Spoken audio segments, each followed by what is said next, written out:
বিসমিল্লাহির রহমানির রহিম। আগামী দিনগুলো শুধুমাত্র তাদের জন্যই যারা বেশি বেশি দক্ষতা অর্জন করে এবং সেগুলোকে সুনিপুণভাবে ব্যবহার করে। The future belongs to those who learns more skills and combine them in creative ways.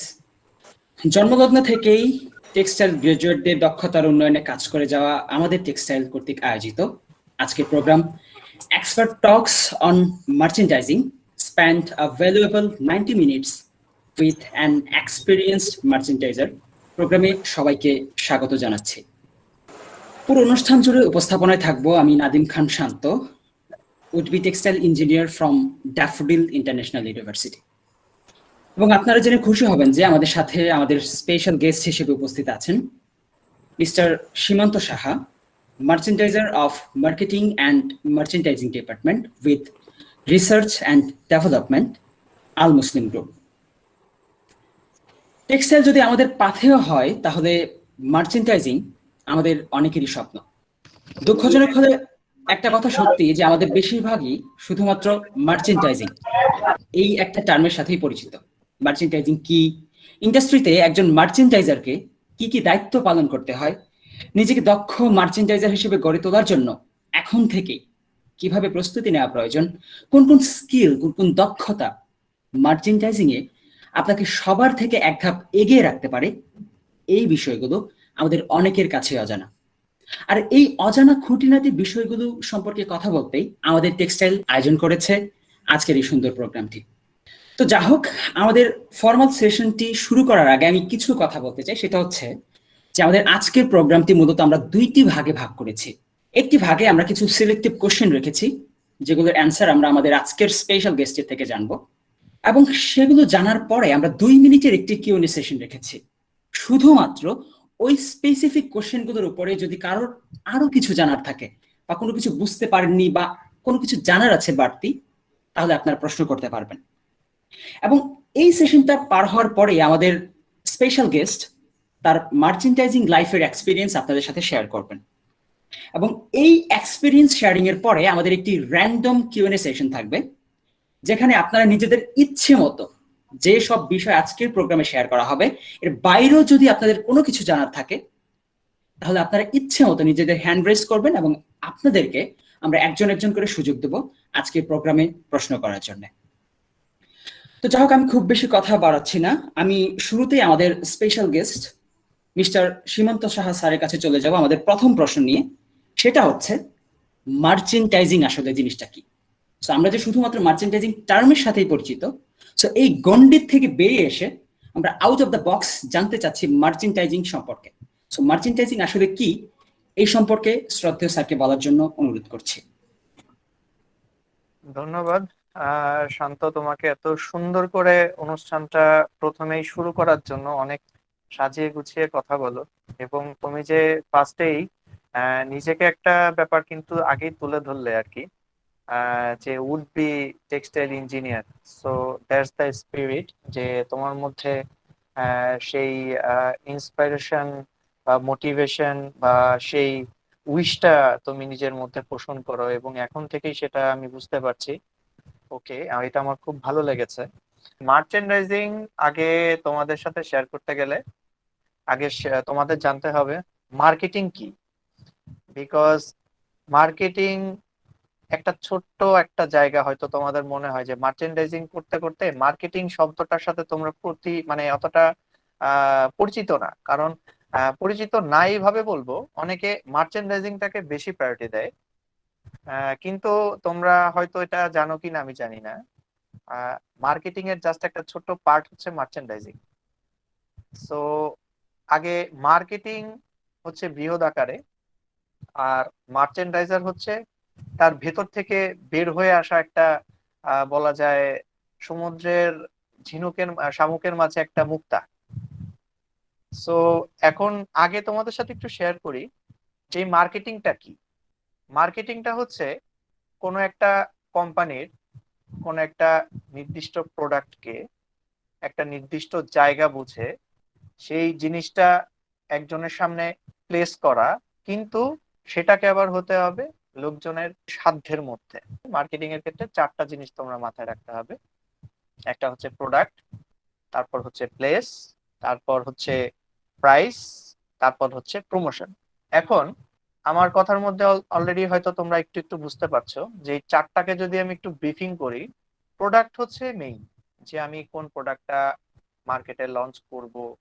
যে আছে না, এখন ক্ষুদ্র উদ্যোক্তা যারা আছে অনলাইন বিজনেস করছে, আগে কিন্তু তারা চিন্তা করে যে কোন প্রোডাক্টটা আমি মার্কেটে নিয়ে গেলে আমার পেজটা বা আমার বিজনেসটা আমি স্মুথলি রান করতে পারবো, বা মানুষের কাছে একটু ফ্লাশ হবে বেশি, বা মানুষের কাছে একটু গ্রহণযোগ্যতা পাবে বেশি। এবং সমাজে আর, মানে সমাজ বলতে গেলে দেশে আর যারা আছে এই ব্যবসার সাথে জড়িত, তাদের সাথে কম্পিটিশন কিভাবে করলে, কোন প্রোডাক্টটা বিচার করলে যে আমার এটার জন্য ভালো হবে। প্রোডাক্টটা হচ্ছে সবার আগে নির্বাচন করতে হবে, যে যে প্রোডাক্টটা সম্বন্ধে তুমি জানো, এবং যেটার আদ্যপান্ত তোমাকে একটু ভালোভাবে জানতে হবে। এই জন্য, কারণ প্রোডাক্ট এটা এইরকম না যে বাজারে গেলাম, আলু কিনলাম, পটল কিনলাম, পেঁয়াজ কিনলাম, এটা হাইব্রিড, এটা দেশি, এত কিছু অ্যানালাইসিস তখন আর করার সুযোগ থাকবে না, যদি তুমি এগুলো আগে না বুঝে প্রোডাক্টটাকে চুজ করো। তারপর হচ্ছে প্লেস। এখন দেখা গেছে, আমরা যদি ঢাকার কথা চিন্তা করি, আমি যদি সারা বাংলাদেশে আনুমানিক সম্ভাব্য যদি ধরি, প্রায় 10,000 অনলাইন পেজ আছে, তার মধ্যে 9,500 পেজের ক্রিয়েটর হচ্ছে আমাদের ঢাকাবাসী। এটা কি আমার সাথে একমত? হয়তো একটু কম বেশি হবে। জি স্যার, অবশ্যই। রাইট। এইখানের কারণটা হচ্ছে যে আমি যে প্রোডাক্টটা আমার এখান থেকে আমি লঞ্চ করব, সেটার চারপাশের অবস্থা এবং চারপাশের যোগান দেয়া, আমার চাহিদার যে যোগান দেয়া, বা যে প্রোডাক্টটা আমি নিব সেই প্রোডাক্টটা আমার কাস্টমারের চাহিদা অনুযায়ী তাদেরকে আমি ফিডব্যাক দিতে পারবো, এমন একটা প্লেস হচ্ছে নির্ধারণ করা। এবং যাতে করে আমি সেই প্লেসটাতে গিয়ে আমি আমার প্রোডাক্টটা এক্সিবিশন করতে পারি। আমি এই জন্য বলছি যে দেখা গেছে এই প্লেসটা হতে পারে কোন একটা মার্কেট প্লেস, এই প্লেসটা হতে পারে কোন একটা ফেয়ারের প্লেস, এই প্লেসটা হতে পারে যে কোন একটা অনলাইন পেজ, যেখানে আমার প্রোডাক্টটা আমি মানুষের কাছে তুলে ধরতে পারবো। এটা হচ্ছে সর্বোপরি একটা জিস্ট কথা। তারপরে হচ্ছে আমি যাব প্রাইজের দিকে। প্রাইসটা হতে পারে এমন যে প্রোডাক্টটা খুব চাহিদা আছে, আমি প্রোডাক্টের প্রাইস ইচ্ছা মতো বাড়িয়ে দিলাম, আবার প্রোডাক্টের চাহিদা নেই, প্রোডাক্টের প্রাইসটা কমে দিলাম। সবকিছুই নির্ভর করবে প্রোডাক্টের উপরে। তারপর হচ্ছে তুমি কোথায় প্রোডাক্টটা সেল করছো, সেই জায়গার ডিমান্ডের উপরে প্রাইজের একটা ব্যাপার থাকে। তো সবকিছু মিলিয়ে তারপরে হচ্ছে তোমার প্রমোশন। এখন যে প্রমোশনালি যে জিনিসটা হয়, যেটাকে বলে অ্যাডভার্টাইজমেন্ট, যেটা আমি কিভাবে ওটা মানুষের কাছে পৌঁছে দেব, কিভাবে ওটার মানে উপযোগ চাহিদা কিভাবে মানুষের কাছে বৃদ্ধি পাবে, সেটাকে আমি অ্যাডভার্টাইজ করব। যেমন ধরো, বাজারে একটা সাবান সেল করতে যাব, এখন সাবানের তো অনেক ধরনের গুণাগুণ থাকে, যে এটা গায়ে ঘষলে কালো থেকে ধলা হয়ে যাবেন, এটা করলে আপনার শরীরে কোনো প্রবলেম হবে না, এটা সেটা, যেটা হয় আর কি অ্যাডভার্টাইজমেন্টের ক্ষেত্রে, সেটা হয়তো তোমরা অলরেডি বুঝে গেছো। যেহেতু তোমরা বাংলাদেশে থাকো, বাংলাদেশে 1 ঘন্টার একটা প্রোগ্রাম কিংবা আধা ঘন্টার একটা প্রোগ্রাম হলে তার 40% থাকে অ্যাডভার্টাইজ, আর 60% থাকে হচ্ছে সেই প্রোগ্রামটা। এই জন্য অ্যাডভার্টাইজ নিয়ে আমি আর কথা না বলি। এরপরে আসছে হচ্ছে মার্চেন্ডাইজিং। এত কিছু বলার মানে হচ্ছে আমি জাস্ট তোমাকে তুলে ধরলাম মার্কেটিংটা। এখন তোমাদের সবার জানার ইচ্ছা, হোয়াট ইজ মার্চেন্ডাইজিং। মার্চেন্ডাইজিং যে কেউ হতে পারে, যারা গার্মেন্টস ম্যানুফ্যাকচারিং করছে তারাও হতে পারে, যারা কোনো প্রসাধনী সামগ্রী মার্কেটিং করছে সেটাও হতে পারে। সো মার্চেন্ডাইজিং যে জিনিসটা, এটা হচ্ছে তুমি মার্কেটে মার্কেটিং করে যে অর্ডারটা তুমি নিয়ে আসলা, সেটাকে তুমি কিভাবে এক্সিকিউশন করবা, এটার সাথে রিলেটেড যে কাজগুলা থাকে। আগে জিনিসটাকে অ্যাডভার্টাইজ করতে হবে। আমাদের যে ব্যাপারটা অ্যাপারেল ম্যানুফ্যাকচারিং যেটা বুঝি, আমাদের বৈদেশিক যে আমাদের কাস্টমার গুলো থাকে, তাদের সাথে হচ্ছে আগে মার্কেটিং করতে হবে। দেখা গেছে তারা আগে তোমাকে একটা স্যাম্পল দিল, তোমার সেই স্যাম্পলটাকে আগে নিতে হবে, আগে রিভিউ করতে হবে, তারপর সেই স্যাম্পল নিয়ে তোমাকে আগে অ্যানালাইসিস করতে হবে। তারপর তাদের সাথে সবকিছু নিয়ে কথা বলতে হবে যে স্যার আমি এটা করতে পারি, বা এটাতে আমার এই প্রবলেম সেই প্রবলেম, এটা সেটা দিয়ে তারপর তুমি ওটার স্যাম্পলিং এর ধাপে ধাপে তার সাথে আগালে, তারপর কস্টিং করলে তার সাথে, আহ, যে সমস্ত র মেটেরিয়ালস গুলো আছে ওগুলা সোর্সিং করে সবগুলা এক জায়গায় করলে, তার কাছ থেকে অ্যাপ্রুভাল নিলে। আমি আমি ছিলাম একটা জায়গায়, চলে যাচ্ছি আর একটা জায়গায় হয়তো। তারপরে আমি একটু বলি যে সেদিন নাদিম খায়রুল যখন আমাদের ফ্যাক্টরিতে আসছিল ভিজিট করার জন্য, ওদেরকে আমি একটা ফানি কোশ্চেন করেছিলাম, ডোন্ট টেক ইট আদারওয়াইজ, আমি আগেই বলে নিচ্ছি। ব্যঞ্জন বর্ণ কয়টা, কেউ ব্যঞ্জন বর্ণ আমাকে ডিরেক্ট মুখস্থ বলতে পারবে কিনা? কেউ আছে এখানে? প্রবাবলি একজন হ্যান্ড রেজ করেছে, আমরা তাকে প্লিজ সুযোগ দিতে প্লিজ চাই। Please please please. সো প্রথম যিনি হ্যান্ড রেজ করেছিলেন আমরা তাকে সুযোগ দিতে যাচ্ছি। আচ্ছা ঠিক আছে, আমরা রাসেল তালুকদারের কাছে যেতে চাই, আপনি আপনার অ্যান্সার বলতে পারেন। এটার সংখ্যা হচ্ছে 39টা। এইখানে আমি একটু বলি, কয়জন অ্যান্সার দেওয়ার জন্য হ্যান্ড রেজ করেছে? আমরা একজনকে এখন পর্যন্ত পেয়েছি। আচ্ছা, আমি আমি একজন যে হ্যান্ড রেজ করেছে তাকে থ্যাংক ইউ ভেরি মাচ। কারণ এই মুহূর্তে মানে শুনতে হাস্যকর বা আমার জন্য লজ্জাকরও বলতে পারো তোমরা, এটা আমিও এখনো বলতে পারবো না। তো ও যে সাহস করে এটা বলতে পেরেছে 39টা, আমি এটার জন্য থ্যাঙ্কস আ লট। আমি এই কথাটা জিজ্ঞেস করার মানে হচ্ছে এইটাই যে আমরা অনেক কিছু ছোটবেলা থেকে পড়ে আসছি, কিন্তু এখন কিন্তু সেটা কাজে লাগে না।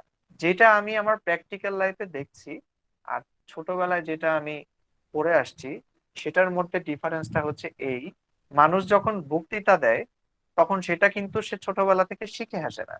মানুষ যখন বক্তৃতা দেয়, মানুষকে ভালো কথা বলে, এটা হচ্ছে সে হয়তো কোথা থেকে শুনেছে, না হলে তার নিজের ফিল থেকে বলেছে, আর না হলে দেখা গেছে সে নিজেকে নিজে প্রশ্ন করে সেই উত্তরগুলা তার মতো করে গুছিয়ে অন্যের কাছে এক্সপ্রেস করতে পেরেছে। আমি কি ঠিক বললাম কিনা? জি স্যার, অবশ্যই স্যার। রাইট। সো এই জন্য আমি বলছি যে আমি যে কথাগুলো বলবো হয়তো একটু ফানি লাগতে পারে, যে স্যার এইভাবে বলে, আমার ভার্সিটির স্যার তো এইভাবে বলে না। আমি আগেই বলছি যে আমি এখানে কাউকে পড়াতে আসিনি ভাই। আমি আমার রেগুলার লাইফ, আমার মার্চেন্ডাইজিং 10 ইয়ার্স এক্সপিরিয়েন্স লাইফ, ওখান থেকে তোমাদের সাথে আমি কিছু জাস্ট চেষ্টা করব শেয়ার করার, যাতে ইন ফিউচার তোমাকে যদি কেউ এটা নিয়ে কোশ্চেন করে বা ভাইবা তোমাকে ফেস করতে যেতে হয়, এটা নিয়ে তোমার রাত বিরাত কিংবা ইউটিউব গুগল সার্চ করে হয়তো এগুলার দেখার দরকার হবে না। যদি জাস্ট শুধু আমার রিকোয়েস্ট, কথাগুলো যদি একটু মনোযোগ দিয়ে শোনো। আর আমি আগেই বলে নিই, আমি প্রথম থেকে শেষ অবধি লাস্টে কোনো আলাদা করে কুইজের কথা বলবো না। আমি আমার কথা বলতে বলতেই তিনজন, যে কোনো তিনজন আমার 3টা কোশ্চেনের উত্তর দিলে আমি ওইখান থেকে বুঝে নিব যে না, তোমরা সবাই আমার কথা অক্ষর অক্ষরে শুনতে পাচ্ছ বা বুঝতে পারছো বা আমি বোঝাতে পারছি। আর প্রশ্ন উত্তরের যে ব্যাপারটা আছে, প্রশ্ন আমাকে না করলে আমি মনে করব যে আমি কিছুই তোমাদের বোঝাতে পারিনি। কারণ ব্যাপারটা হচ্ছে এটা কোনো রেকর্ডেড লাইভ হচ্ছে না, এখানে ডাইরেক্ট একদম সশরীরে লাইভ হচ্ছে। সো রেকর্ডেড লাইভের ক্ষেত্রে কিংবা কোনো আর্কাইভ লাইভের ক্ষেত্রে দেখা যায় যে কোশ্চেন একটা আছে, সেটা আস্কিং করব কিভাবে, সে তো আমার সামনে নাই। তো আমি সামনে আছি, I will try my best to give you the correct knowledge according to your question. So don't worry. So আমরা যেখানে ছিলাম, আমি একটু ব্যাকওয়ার্ডে চলে আসছি, অনেকটাই, একটু না অনেকটাই চলে আসছি। সো মার্চেন্ডাইজিং এর যে পার্ট গুলো আছে, এটা আমি ব্রিফলি তোমাকে বলবো। তার আগে আমি একটু তোমাদের একটু জিনিসটা ক্লিয়ার করে দেই। মার্কেটিং আর মার্চেন্ডাইজিং একে অন্যের পরিপূরক। মার্কেটিং করে তুমি একটা প্রতিষ্ঠানের যেমন সুনাম বলো বা ওটার অবস্থান বলো বা ওটার ইন ফিউচার বলো, এটাকে তুমি ক্রিয়েট করে দিতে পারবা। আর মার্চেন্ডাইজিংটা হচ্ছে ওই সুনাম এবং তার অবস্থানটা অক্ষুণ্ণ রাখার জন্য যে কাজগুলা। যেমন আমি আরেকটু ইজি করে বলে দিই, দেখা গেছে তুমি বাজারে গেছো, নর্মালি বাজারে গেছো, তুমি একটা জায়গা থেকে শপিং করলা। এখন শপিং করার যে একটা বাজেট নিয়ে গেছো, আগেই চিন্তা করে রাখছো যে এই ডিজাইন নিব, সেই ডিজাইন নিব, এই জিনিসটা ওইখানে পাওয়া যায়, এই জিনিসটা সেইখানে পাওয়া যায়, এইটা তুমি চিন্তা করে গেছো। ডিফারেন্ট প্লেস, পার্টিকুলার প্লেসে তুমি ওইগুলা চিন্তা করে গেছো যে আমি ওইখান থেকে প্যান্ট, ওইখান থেকে শার্ট, ওইখান থেকে panjabi, etcetera etcetera etcetera. So এইখানে তোমাকে আগে তুমি বাজারে যাবা, এটা হচ্ছে একটা মার্কেট প্লেস। ওইখান থেকে যে জিনিসটা তুমি নিয়ে আসবা, তাকে আগে দামাদামি করবা, টাকা দিবা, আবার জিনিসটা তুমি নিবা, সুন্দর করে প্যাকেজিং করবা। তার আগে ওর ভিতরে তুমি দেখবা যে জিনিসটা যেটা আমি দেখলাম ওটার কোয়ালিটিটা ঠিক আছে কিনা। সবকিছু নিয়ে তুমি যখন বাড়িতে চলে আসবা, তখন আবার ওইটা পরে অনেক সময় দেখবা যে আয়নার সামনে তুমি ট্রায়াল দিচ্ছ। যদি বাংলাদেশের আমি সেইলরের কথা বলি, তারপর হচ্ছে আড়ং এর কথা বলি, তারপর ইয়েলো ব্র্যান্ডের কথা বলি, সাদা কালো হোয়াট এভার আরো যারা আছে, বিশ্ব রং রং, এরা যারা আছে, তারা একটা নির্দিষ্ট সাইজ স্পেক ফলো করে মেজারমেন্ট, একটা রেশিও ফলো করে। তো একবার যদি কেউ সেটা কিনে, পরবর্তীতে সে শুধু ওইখানে গিয়ে দেখবে কি কালারটা ঠিক আছে কিনা, আমাকে গায়ে একটু সামনে ধরে কেমন লাগছে, কিন্তু আউটকামটা বাড়ি এসে যখন দেখবে যে না এখন একটু আমি গায়ে দিই, তখন জিনিসটা সে যখন দেখবে যে না আমি যতটুকু দেখেছিলাম, যতটুকু আমাকে সুন্দর মানে জিনিসটা যতটুকু ভিজুয়ালি সুন্দর, পরলে ফিটিংটা আরো সুন্দর, দ্যাট মিনস ওইটার যে সেলাই, ওইটার যে কমফোর্টেবল একটা ফ্যাক্ট থাকে যে গায়ে, এই জিনিসটা সে ভালো করে নিতে পারে নিজের মধ্যে। এবং কি ইন পরবর্তীতে তার কিন্তু এটা কেনার জন্য, হ্যাঁ ঠিক আছে আমি এইবার বিশ্বরং থেকে নিয়েছি বা এবার সেলার থেকে নিয়েছি, নেক্সট ঈদে বা নেক্সট পূজায় বা next what ever any kinds of occasion I will buy again from there. So এখানে কি হলো, তোমার মার্কেটের একটা ভ্যালু বা রিকোয়ারমেন্ট তোমার কাছে ক্রিয়েট হলো। এবং এটাই হচ্ছে তোমার মার্চেন্ডাইজিং, যে সবকিছু করে তোমার জিনিসটাকে এমন পর্যায়ে শিপমেন্ট করতে হবে, প্রোডাক্টটা কাস্টমার ইন্ড অব্দি ওয়্যার হাউস অব্দি পৌঁছাতে হবে, যে জিনিসটা ওটা আবার রিপিট হয়ে তোমাদের কাছে আসে। এটাই হচ্ছে মার্চেন্ডাইজিং। মার্চেন্ডাইজিং আর মার্কেটিং হচ্ছে দুইটার সাথে ওতপ্রোত ভাবে জড়িত। সো আমি মনে হয় মার্কেটিং আর মার্চেন্ডাইজিং এর মোটামুটি একটা ডিফারেন্সটা কি এটা আমি বুঝাতে পারছি, রাইট? জি স্যার, অবশ্যই। এটুকুর মধ্যে যদি কারো কোনো কোশ্চেন থাকে, কারণ দেখা গেছে অনেকক্ষণ পরে যে যদি আমি আস্কিং করি ওই জিনিসটা মাথায় থাকবে না, হয়তো কেউ নোট ডাউন করে রাখছে, হয়তো সময়ের অভাবে আর লাস্টে বলা হবে না। এর মধ্যে যদি কারো কোনো কোশ্চেন থাকে এই মার্কেটিং আর মার্চেন্ডাইজিং কি এই জিনিসটা সম্বন্ধে, তাহলে please feel free ask me, I will try to give you answer. Anyone, কারোর কি কোনো প্রশ্ন আছে? মার্কেটিং এবং মার্চেন্ডাইজিং এই দুইটার মধ্যে রিলেশন বা ডিফারেন্স, বা স্যার এতক্ষণ যে বিষয়গুলো নিয়ে কথা বললেন এই রিলেটেড যদি কারোর কোনো প্রশ্ন থেকে থাকে তাহলে কাইন্ডলি হ্যান্ড রেজ করতে পারেন এবং আমরা আপনাদেরকে একজন একজন করে সুযোগ দেব। ওকে, আমি আগে প্রথমে শুরু করেছিলাম মার্কেটিং হচ্ছে 4টা পয়েন্ট নিয়ে। আমি কুইজের প্রথম প্রশ্নটা তোমাদের সবাইকে করছি, মার্কেটিং 4টা পয়েন্ট নিয়ে আমি বলেছি, ডিসক্রাইব করেছি, যে 4টা মিলে তোমার মার্কেটিংটা সুসম্পূর্ণ, বা বলো যেটা স্ট্রাকচার বলো, যেটা গঠন বলো, whatever you can say. 4টা টার্ম, 4টা কি কুইজের আমার প্রথম প্রশ্ন। যাই হোক, আমরা দেখতে পাচ্ছি আমাদের এখানে সর্বপ্রথম হ্যান্ড রেজ করেছেন জোনায়েদ, আমি তাকে সর্বপ্রথম সুযোগ দিতে চাই। স্যার প্রথম ছিল প্রোডাক্ট, তারপর হচ্ছে প্লেস, তারপর হচ্ছে প্রাইস এবং সর্বশেষ হচ্ছে প্রমোশন।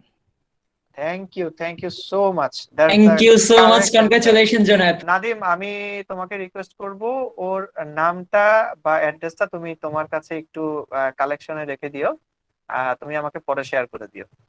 ওকে স্যার, আপনাকে অসংখ্য ধন্যবাদ আমাদের প্রথম প্রশ্নটা সম্পর্কে এত সুন্দরভাবে গুছিয়ে বলার জন্য। বলা হয়ে থাকে যে the price of greatness is responsibility, দায়িত্ব অনেক বড় একটা জিনিস।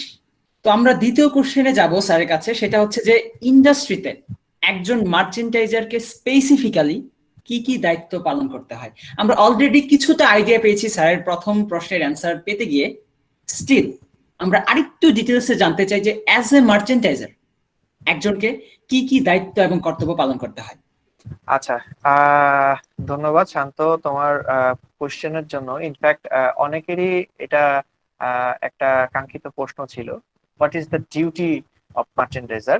সেই ক্ষেত্রে আমি তোমাদের এক এক করে যেভাবে বলবো, তোমরা জাস্ট একটু জিনিসটা মনোযোগ দিয়ে শুনবা। তুমি আজকে তোমার বই পুস্তকে যা পড়ে আসছো এগুলা ভুলে যাও, আমি যেভাবে তোমাকে বোঝাই তুমি ঠিক সেইভাবে বুঝো। আই থিঙ্ক যদি না বুঝো কোনো টার্ম কিংবা কোনো টার্ম আমার স্লিপ অফ টাং বা আমার স্কিপ হয়ে যায়, তোমরা সেইখানে আমাকে একটু বলে দিবা। আমি এর মধ্যে কিন্তু তোমাদের হয়তো সেকেন্ড কোশ্চেনটাও এখান থেকে আসতে পারে। মার্চেন্ডাইজার প্রথম শুরু হয় জব ট্রেনি মার্চেন্ডাইজার হিসাবে, তারপর হচ্ছে অ্যাসিস্ট্যান্ট, তারপর মার্চেন্ডাইজার সিনিয়র, তারপরে আস্তে আস্তে কোম্পানি ওয়াইজ যেভাবে তারা রিক্রুট করে, it's up to them and depend on their company rules and policy. As a merchandiser হিসাবে যদি আমি বলি, একটা অর্ডার হচ্ছে একটা মার্চেন্ডাইজার তার সন্তানের মতো, আর হচ্ছে মার্চেন্ডাইজার হচ্ছে সেই অর্ডারটার বাবা আর মা। আচ্ছা, আমি এই ক্ষেত্রে ছোট্ট একটা গল্প বলি তোমাদের। আগেরকার মানুষ দেখা গেছে যে ছেলে পেলে কিন্তু অনেক ছিল। যেমন আমি প্রফেসর ডক্টর আব্দুল্লাহ আবু সাইদের নাম শুনেছো হয়তো তোমরা নিশ্চয়। জি স্যার। সো ওনারা 11 জন ভাই বোন ছিলেন। আর ওনার বাবা, মানে বাবা দাদারা যেটা বলে, তারা সম্ভবত 18 জন ভাই এবং 14 জন বোন ছিলেন। ওই সময়কার একটা ব্যাপার যে টেক কেয়ারের যে একটা ব্যাপার থাকে, সেই টেক কেয়ারটা কিন্তু আগে দেখা গেছে কেউ হুজুর হতে চাচ্ছে, আচ্ছা ঠিক আছে বাবা তুমি হুজুর হও, আমার কোনো সমস্যা নাই। কেউ দেখা গেছে যে দোকানদার হতে চাচ্ছে, আচ্ছা ঠিক আছে বাবা তুমি হও। মানে এই ব্যাপারটা আমি কেন বলছি, মানে তাদের ফলো আপটা ওই লেভেলে ছিল। কিন্তু তার মধ্যেও কি প্রফেসর আব্দুল্লাহ আবু সাইদ, আনিসুল হক, তারপর তোমাদের 10 মিনিট স্কুলের আইমান থেকে অনেক হাই লেভেল। আমি কখনোই তাদের মানে তাদের নিয়ে অতটা কথা বলবো না, এই জন্য আমি নিজেও তাদের সম্বন্ধে আপ টু বটম জানি না। কারণ মার্চেন্ডাইজিং এর যে রেসপন্সিবিলিটি গুলা থাকে, আমি আলাপ করলে হয়তো তোমরা বুঝবা যে এত কিছুর পরেও মানুষ ডাইনে বায়ে কিভাবে সময় দেওয়ার সুযোগ পায়। সো আমি এই জন্য বলছি যে এখনকার দেখা গেছে ফ্যামিলিতে 2 ভাই, 3 ভাই, সর্বোচ্চ 4 এরকম এভারেজ থাকে। তো বাবা মার কিন্তু টেক কেয়ারটা যত কম সন্তান হবে টেক কেয়ারটা তত বাড়ে। তার মানে এই না যে যাদের বেশি সন্তান তাদের কেয়ার নাই, বাট ব্যাপারটা হচ্ছে এইরকম যে আগেরকার যুগের বাবা মারা চিন্তা করতো যে সন্তানদের পিটিএ বা শাসন করে যেটাকে আমি মানুষ করব সেটাই মানুষের মতো মানুষ হবে। আর এখনকার যুগের চিন্তা ভাবনা হচ্ছে একটু ডিফারেন্ট। কিরকম দেখা গেছে, আগে আমরা স্কুলে যে পড়তাম, বাট করোনা আমাদের শিখিয়ে গেছে যে কিভাবে আমাদের অনলাইনে সবকিছু এক্সিকিউট করতে হয়। এইখানে ব্যাপারটা হচ্ছে এইরকম যে তোমরা যে জিনিসগুলা এখন অনলাইন থেকে শিখতে পাচ্ছ, এগুলো টোটালি ডিপেন্ড করছে হচ্ছে নিজেদের উপরে। কারণ তোমরা নিজেদের সাথে আরেকজনের কম্পারিজন করতে পারছো। কারণ আরেকজন কি করছে, তুমি কি করছো। একজন দেখা গেছে একজন পাবজি খেলে, আর একজন সিওসি খেলে, আর একজন যে দেখা গেছে সফটওয়্যার বানায়। কিন্তু সবারই কিন্তু ইচ্ছা আছে ক্রিয়েটিভিটি একটা চিন্তা ধারণার থেকে নিজেকে সবার সামনে মেলে ধরা। কিন্তু আগের যুগে কিন্তু এটা ছিল না। আগের যুগে ডাঙ্গুলি, কেউ বউসি, হাডুডু এগুলা খেলতো। মানে তাদের কিন্তু বুদ্ধির বিকাশটা ওই ধরনের ছিল না, বা তাদের মেলে ধরার যে একটা মানে স্কোপ ওই ধরনের ছিল না। সো ওই দিক থেকে দেখা গেছে আমরা অনেক হ্যাপি যে আমরা সবকিছু চাইলে হাতের মধ্যে পাচ্ছি। সো আমরা এখন আর কথা না বাড়িয়ে, আমি হয়তো মাঝখানে অনেক কথা বলে ফেললাম। সো আমি এখন একটু সাবজেক্টে ঢুকি। যেটা তোমাদের কাঙ্ক্ষিত সাবজেক্ট ছিল হচ্ছে মার্চেন্ডাইজিং এর ফ্লোচার্ট একজন একটা অ্যাপারাল সেক্টরে। সো এই ক্ষেত্রে আমি প্রথম যে ধাপটা সেটা যাচ্ছি হচ্ছে স্যাম্পল ডেভেলপমেন্ট। যেটা করতে হবে তোমাকে, বায়ার যদি মনে করে যে ফার্স্টে তোমাকে সোর্সিং করবে বায়ার আমাদের গ্লোবাল মার্কেটের মধ্যে, ওয়ার্ল্ড ওয়াইড যে মার্কেট প্লেসটা আছে এটার মধ্যে, তোমাকে যদি তোমার ফ্যাক্টরিটা সিলেক্ট হয় বিভিন্ন রকম সার্টিফিকেশনের মাধ্যমে, দেন তোমাকে যদি চুজ করে যে না এই ফ্যাক্টরিতে কাজ আমরা রান করতে পারি, সেই ক্ষেত্রে তোমাকে ফার্স্টে যেটা তোমার হ্যান্ডেল করতে হবে সেটা হচ্ছে স্যাম্পল ডেভেলপমেন্ট করতে হবে। তারপর স্যাম্পলের যাবতীয় যে কাজ সেটা হচ্ছে সুন্দরভাবে করে বিভিন্ন যে সমস্ত রিলেটেড সাপ্লায়ার আছে, তোমার সোর্স গুলা যদি হয় আগের কোনো স্টাইলের সাথে যদি অ্যাডজাস্টমেন্ট থাকে, কিংবা নতুন কোনো আইটেমের সাথে যদি তোমাকে পরিচিত হয়, সেটা তোমার নমিনেটেড সোর্স হোক বা তোমার নিজস্ব সোর্স হোক। নমিনেটেড বলতে বায়ারের কিছু কিছু নমিনেটেড সোর্স থাকে, যেমন ব্র্যান্ডের যারা বায়ার আছে লাইক ধরো H&M কিংবা সিএনডে, সলিভার, ওয়ালমার্ট, যারা এরা যারা আছে তাদের নিজস্ব কিছু সাপ্লায়ার চেইন থাকে। তারা তখন ওই সাপ্লায়ার চেইন থেকে তোমার যে ফেব্রিক হোক, এক্সেসরিজ হোক, ওটা কালেক্ট করার জন্য তারা অ্যাডভাইস করে থাকে। তো সেই ক্ষেত্রে তুমি ওইখান থেকে সেটা সোর্স করলা, কিংবা তারা যদি না দিয়ে থাকে তুমি তোমার নিজের সোর্স থেকে সেটা সোর্স করলা। এইবার হচ্ছে তোমাকে তোমার অল ধরনের যে এক্সেসরিজ আইটেম গুলো আছে প্রাইস নেওয়ার পর তাদের তোমাকে নির্দিষ্ট একটা অর্ডার কোয়ান্টিটি তাদেরকে প্রজেকশন দিয়ে দিতে হবে। কারণ ব্যাপারটা হচ্ছে প্রজেকশনটা ওয়ান কাইন্ড অফ, ধরো ঈদের মতো। ঈদের মতো কিরকম আমি একটু বলি। দেখা গেছে এই ঈদে আমি একটা জামা পরছি, সামনের ঈদ আসতে আসতে দেখা গেছে 2-3 মাস আগে একটা নতুন ড্রেস চলে আসছে মার্কেট, তখন আমি কি ফিক্স করি যে এইবার ঈদে এই ড্রেসটা আমি পরবো। লাইক ওই রকম তোমার নিজেদের মধ্যে সবকিছু ঠিকঠাক রেখে সবকিছু সাপ্লায়ারের সাথে তোমার ডিলিংস করে কাঙ্ক্ষিত যে প্রোডাক্টটা আছে তার তোমার কোয়ালিটা সাপ্লায়ারকে দিতে হবে। সো এটা গেল। তারপর হচ্ছে বায়ারের যে স্যাম্পলটা তুমি বানালে সেটা সাবমিশন হয়ে যাবে। সাবমিশন করার পরে ওটা তোমাকে একটা কমেন্টস দিবে। তো ফার্স্ট স্যাম্পল যেটা আমরা সাবমিশন করলাম এটা হচ্ছে ডেভেলপমেন্ট স্যাম্পল, যেটা হচ্ছে বায়ার দেখলো যে যে রিকোয়ারমেন্টটা আমাকে দিয়েছে এই স্ট্রাকচারটা আমি করতে পারি কিনা।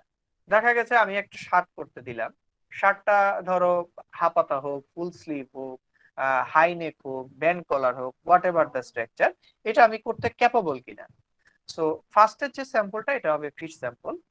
স্যাম্পলের এক্সেসরিজ গুলা আমার যতটুকু পারবো যদি স্টোরে অ্যাভেলেবল থাকে বা ক্লোজার কোন আইটেম থাকে আমি চেষ্টা করব সেটা ক্লোজার করে একটা স্ট্রাকচার, একটা কাঠামো দাঁড় করানোর জন্য। সো এইখানে যে ব্যাপারটা হচ্ছে আমার এই সবকিছু করার পরে যে স্যাম্পলটা দিলাম একটা সার্টেন টাইমে আমাকে তারা কমেন্টস দিবে যে হ্যাঁ তুমি ডেভেলপমেন্ট স্যাম্পল করেছো, ডেভেলপমেন্ট স্যাম্পলটা ঠিক আছে, এখন তোমাকে কিছু কিছু কারেকশন করতে হবে।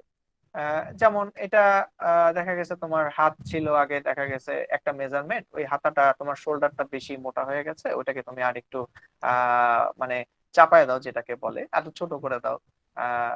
আবার হাতের জায়গাটা বেন্ড করেছো বা হাতের জায়গাটা ট্রান্সপারেন্ট বাটন ইউজ করেছো, এখানে বাটনের জায়গায় তুমি একটা দেখা গেছে যদি বা অন্য কিছু ইউজ করতে পারো, লাইক কোনো ধরনের ফাংশন কাস্টমারের চাহিদার উপর ডিপেন্ড করবে। তো সেই ক্ষেত্রে তোমাকে ফিশ স্যাম্পলটা মেক করতে হবে based on development sample comments. So এইখানে আমরা কিন্তু 3টা ধাপ পার করলাম। এক, ফিশ স্যাম্পল মেক করলাম, যেটা হচ্ছে একরকম আমার হাতের কাছে যে অ্যাকসেসরিজ গুলো আছে সেটা দিয়ে। এই ক্ষেত্রে কালার কোনো ফ্যাক্ট না, তবে যে জিনিসটা অ্যাকসেসরিজ একেবারে অ্যাভেলেবল বলতে দেখা গেছে আমি চাচ্ছি হচ্ছে তোমার প্যান্টের বেল্ট আমি এনে দিলাম হচ্ছে দেখা গেছে বা তোমার কি বলে মাথায় যে হেড রিস্ট ব্যান্ড বা হেড ব্যান্ড বাঁধে যেটাকে বলে, ওটা এরকম না। ব্যাপারটা হবে দেখা গেছে তোমার রিকোয়ারমেন্ট হচ্ছে লাল কালার আর তুমি তাকে দিলা সবুজ কালার। এই ক্ষেত্রে কালারটা ফ্যাক্ট না, এই ক্ষেত্রে হচ্ছে আইটেমটাই হচ্ছে তোমার ফ্যাক্ট, যে structural you are the capable to do this sample by your requirement accessories. Then আমরা যেটা করব ফিশ স্যাম্পল মেক করব, যেটা হচ্ছে ডিপেন্ড অন বায়ার কমেন্টস।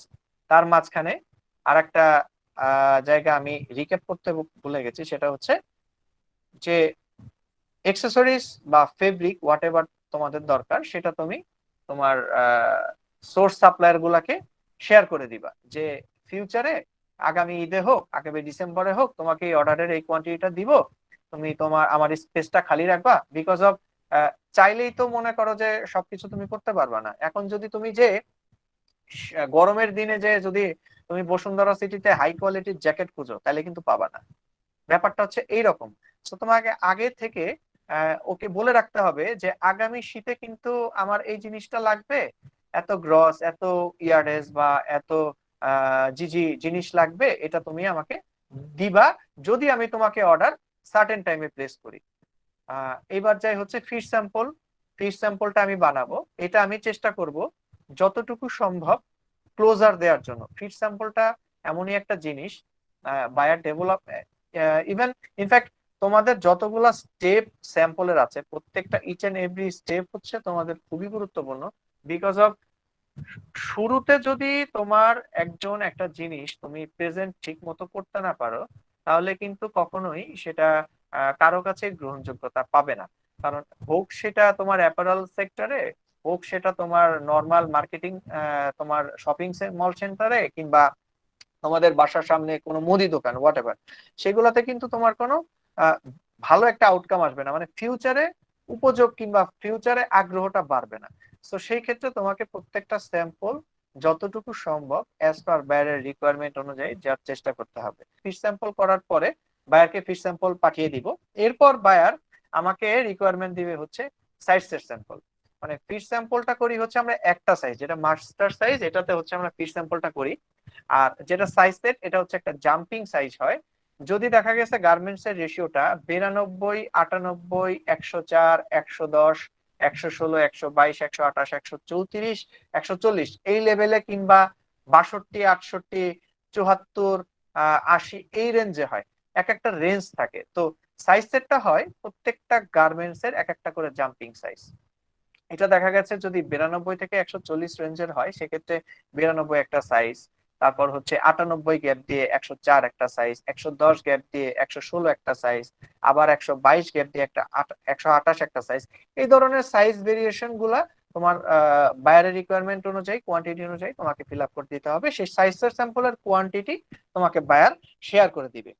এরপর যেটা ব্যাপার হচ্ছে, তোমার বায়ারের সাথে যে এর মাঝখানে আমি বলেছিলাম যে প্রাইস নিয়ে সাপ্লায়ারের সাথে কথা বলতে হবে, এবং বায়ারকেও কস্ট শিট মেক করে তোমার প্রোডাক্টের যে কি বলে প্রোডাকশন কস্ট, যেটাকে সিএম বলে, কস্ট অফ মেকিং, এটা সবকিছু অ্যারেঞ্জ করে বায়ারের সাথে কস্ট শিটের মাধ্যমে তার সাথে প্রাইস নেগোসিয়েশন করতে হবে। তো এর মধ্যে তুমি ফিশ স্যাম্পল মেক করে ফেললা, এটাতে কোনো প্রবলেম নাই। দেন ফিশ স্যাম্পলের কমেন্টস আসলো, এর মাঝখানে তোমাকে অর্ডারটা কনফার্ম করতে হবে।